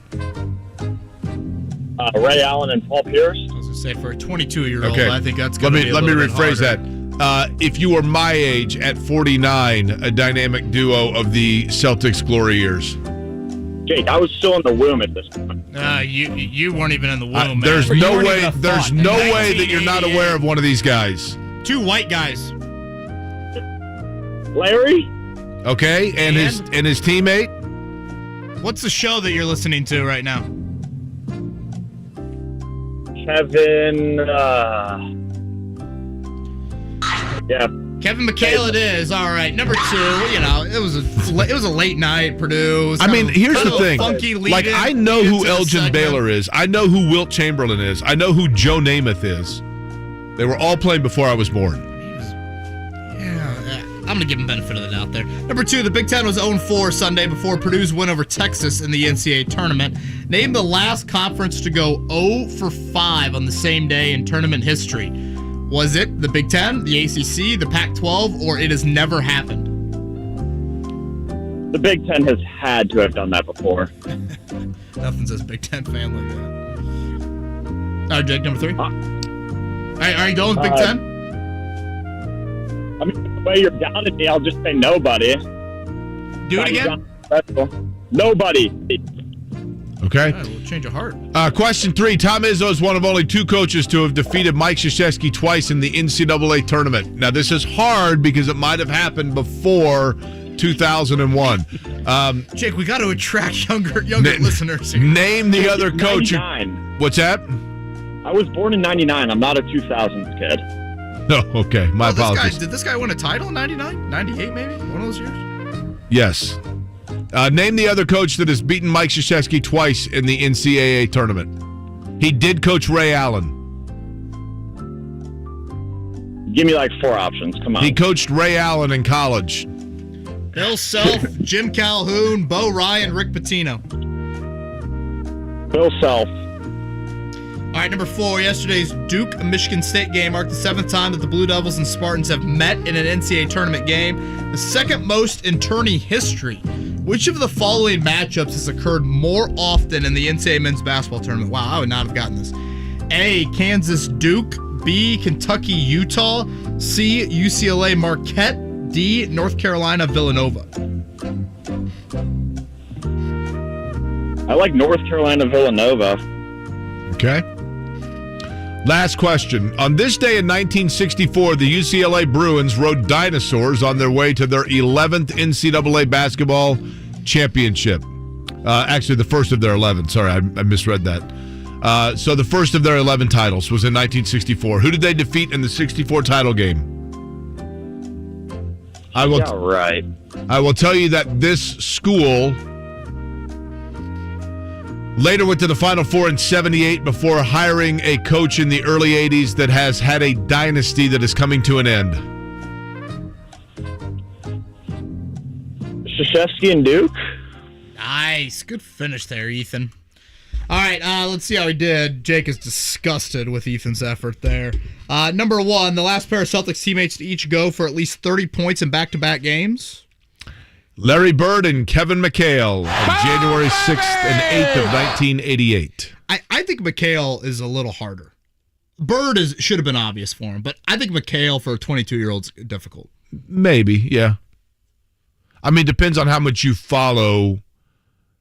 I get it. McHale is not the transcendent star of Bird, for sure. Ray Allen, Paul Pierce, I thought was a decent guess, but didn't you say, Jake, like, I don't know, I forget what your phrase was, but you mentioned they were a long time ago, or in the glory year of the Celtics. Yeah, glory years. Yeah. Okay, Big Ten 0-4 on Sunday before Purdue's win over Texas, the last conference to go 0-5. Scotty up to his old tricks. Never happened. That is correct. Ray Allen played it collegiately, played for Jim Calhoun, who is one of only 2 coaches to have defeated Mike Krzyzewski in the NCAA tournament. Tom Izzo is the other. He had said Bill Self for the guess. You blew it! You don't get to come back tomorrow. You don't even get a lousy copy of our home game. You're a complete loser. Well, it was fun while it lasted. You know one thing, Kevin, and I know that I'm old guy yelling at clouds, get off my lawn guy here. I readily admit that. And I'm not picking on Ethan because I hear it a lot. It's amazing to me, and this is where I know I'm old, and admittedly I know I'm old. And maybe people who are older than me would tell me that I have revisionist history here. But when people would ask me, when I heard about, I was born in 1972, and when I was in high school or college and people talked about why Lou Alcindor wore goggles because he got his eyeball scratched against Elvin Hayes at the Astrodome in Houston, or when people told me about like A.J. Foyt having to go through traffic to win the 500 in 1967, or when I was asked about, Oscar Robertson, at no point did I ever say, I was born in 72. I don't know who those guys are. Because you just heard about it and I knew about it or I read about it or whatever else. And in an era where everything is immediately accessible in the palm of your hand, to me that is always just a staggering thing. When people are like, why would I know that? I wasn't born then. Yeah, but you love history. Love it. I mean, he's 22 years old. Do you imagine where your mind was when you were 22? Or at least for the majority of 22-year-olds? Not on Kevin McHale. I get it. Woo! But again, I think that... Again, I hear what you're saying. I just that never, the thought of, hey, I shouldn't have to know that because of my age never would have entered into my mind. I use that with JMB all the time when he brings up music. I'm like, John, I was born in 89. I use that all the time with JMB. Maybe it's just, I think part of it is Some this. people just don't have this. I think it's this, Kevin. Huge fan of history. No, I'm saying it's not that. It's this. And this is I'm saying this in defense of Ethan or other young people. When John and I were younger, we didn't have the ability to hand select. So in other words, like music-wise now, your generation, you are able to listen to esoterically only what you want to listen to. You can go to, any of different music devices or download music so that you are custom tailoring what you want to hear. Whereas if you grew up in the 70s or 80s, we were all being fed the exact same stuff because there were only 5 channels and 8 radio stations. And so it was across the board, you were all hearing and being fed the same information. And now you can get and acquire and obtain information and entertainment that is esoterically designed towards your niche. And I think that just narrows in people's vision on what it is that should or is of interest to them. One final time here on Kevin and Corey. We come back. We'll go over the quarterback situation. I know some people have kind of pushed back. Why would you want Marcus Mariota over Matt Ryan? I think it comes down to one very big element in all of this. And we'll see if the Colts have a new quarterback at the end of the day. Kevin and Corey, 93.5, 107.5, The Fan. Hi, it's Bob from Royal Spa. Soaking in a hot tub of Epsom salts is the absolute best way to minimize everyday aches and pains. And we know all about Epsom salts at Royal Spa. Royal Spa is the only hot tub manufacturer on the market today that can safely and effectively use Epsom salts. Royal Spa hot tubs are the highest quality hot tubs on the market. Stop into any of our 3 Indianapolis locations today or visit us online at royalspa.com. Ah, Royal Spa. Hey, there's Jake Query. You probably heard the ad several times where I'm back taking classes to finish my degree from Indiana University. One of those, by the way, I'm taking my studies right now on classic horror films. The classic horror films, things like Scream, the real oldies. But I'm taking the classes online because it works for my schedule, right? And in doing that, I'm one of 700,000 Hoosiers that had college credits out there that I did not get that degree. And I would love for you folks to explore the possibility of doing the same. If I can do it, trust me, you can do it as well. And Indiana Commission for Higher Education has partnered up here with nextleveljobs.org to make it known that there are over 150 certificates available and tuition and grants that are there to alleviate those costs for you. Nextleveljobs.org is the website where you want to go. Take a look. Find out over 150 high-paying jobs have certifications here in the state of Indiana that you can complete simply by going to nextleveljobs.org, finding out what may be right for you. Or if you are one of those Hoosiers that has those college credits still sitting there, they don't expire. So if I can do it, you can as well. I'd love to have you join me in the quest towards completing your education. Again, nextleveljobs.org, brought to you by the Indiana Commission for Higher Education.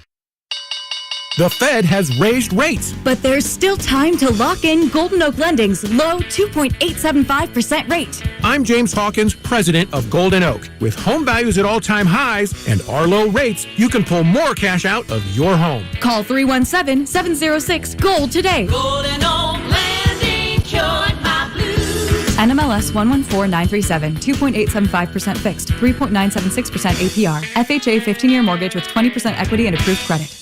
Start a new career with a job that keeps your community safe. The Marion County Sheriff, Carrie Forrestal, is hiring detention deputies to work in the brand new Community Justice Center. You'll supervise and guard offenders, making Marion County a better place to live. Starting pay begins at around $40,000 a year with a $5,000 signing bonus. Enjoy great benefits like complete health coverage and pension plan. Start your career as a detention deputy and earn the respect of your community. Apply today at joinmcso.indy.gov. Could taxes be dragging down your portfolio? Join Edelman Financial Engines on Tuesday, March 29th at 3 p.m. or 8 p.m. Eastern for our brand new virtual event, 6 Tax Smart Investing Strategies. We'll show you why tax-efficient investing makes a big difference and how to make it part of your overall wealth management plan. Register now at planefe.com to learn about tax drag and how you can help overcome it. See how tax loss harvesting can help you offset capital gains, and find out how to make the most of tax-advantaged accounts for retirement, education, and healthcare. Register now and you'll also get a free retirement review with one of our experienced wealth planners. That's an $800 value. Join us for this special virtual event, 6 Tax Smart Investing Strategies, on Tuesday, March 29th at 3 p.m. or 8 p.m. Eastern. And you'll get a free retirement review by registering now at planefe.com. That's planefe.com. Edelman Financial Engines. From here forward. Hey, it's JMV. Did you know the lack of sleep from snoring can lead to other health issues for both the snorer and the partner? My friends at Aurora Specialty Sleep Clinic can help. They do it with a simple oral device, custom fitted for effectiveness and comfort. It can be a same-day solution in some cases. A 1-hour appointment can change your life. I know, it's changed mine. I get more restful sleep and feel more rejuvenated every day. Set an appointment today. StopYourSnoreNow.com or 317-482-7900. Hey, it's JMV. Ray's Trash Services, the largest independent recycling and waste solutions provider in the Indianapolis area, and right now, they're looking for great people to join the team. Ray's is a family-operated business and has been providing Central Indiana with industry-leading recycling and waste disposal solutions since 1965. They focus a lot on the culture to make it a great place to work. Go to raystrash.com to see the career opportunities waiting for you. That's raystrash.com today. Ray's, your recycling and waste solutions partner. Join me today. We are going to talk about the weekend hoops, Purdue included. We're also going to talk to Don Fisher one final time. And, of course, get into the Colts quarterback situation. Join me noon to 3.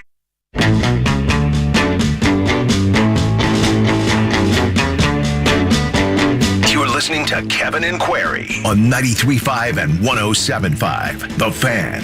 You know, the real question here, Kevin, is by the time Dan comes on at noon or John at 3, will we have an answer for the Colts quarterback situation by then? Boy, that's a really good question. God, you almost feel like that there will be an answer later today if the Falcons are ready to part ways with Matt Ryan. If they are, I think he's here. But again, I've said this before, I don't like giving up a draft pick. Yeah. I get that he might be a slight upgrade over Mariota. I think it's an argument, honestly. I think losing the leg element with a guy like Matt Ryan would be a big loss for this offense. I mean, who's the left tackle, Jake?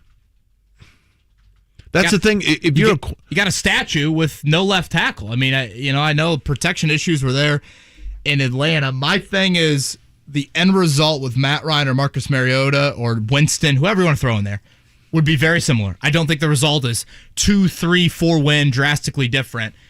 So give me the one that costs the least, because you have to. It's paramount you keep your future draft picks. Paramount. I think you're at start over time, man. I mean, honestly. Because here's the problem. No matter who you get, unless you are getting one of the, just look at the AFC. It is guaranteed that at the very best, at this point, the Colts, the very best they can do. How many teams are in the AFC, Kevin? 16. At the very best, the Colts will have the 7th best quarterback in the conference, right? Oh, that's high. That's being generous. I mean, Allen, the 4 in the AFC Mahomes, and the 3 in the AFC North, right there. Burrow, Herbert, Jackson, Wilson. Yeah, I mean the 4 in the AFC West. Watson, and then Burrow, Lamar Jackson, Deshaun Watson, Josh Allen. I mean, Tannehill is going to be better than anything you have here. So that's already 9. So at the best, you'd have the 10th. At the best. And I don't know, is Matt Ryan better than Mac Jones? I forgot about Mac Jones, too. Matt Ryan had the lowest quarterback rating of his entire career last year. And here's the thing. You could make the argument for Matt Ryan of like, yeah, but who's he throwing to? And then you look at it, well, who's he throwing to here? Mike called earlier about Sam Ehlinger. Mike, we're kind of up against it, but you wanted to know about Ehlinger? Yeah, why not ride with this dude? I mean, you bring Matt Ryan in here, you're sitting here at 9-8 again, or a sub 500 team, you're drafting middle of the pack. Same position the Pacers have been in the last X amount of years. And then I guess my last part of my question is, if this was Gregson, tell me this fan base wouldn't be over there on 56th Street right now boycotting this entire team until they made a move. It's because it's the God Ballard and this whole city, most of the fan base, they just worship Chris Ballard like anybody else would have been gone. I mean, let's be honest, 1 playoff win in 6 years. Ballard has the benefit of having Thanks, followed Mike. Grigson, and the way that, in fair or not,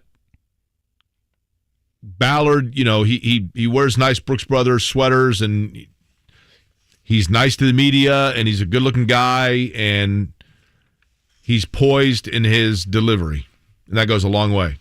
My thing with Ehlinger is I'd rather Eason be there who you're turning to. Ehlinger, to me, you know what you're going to get.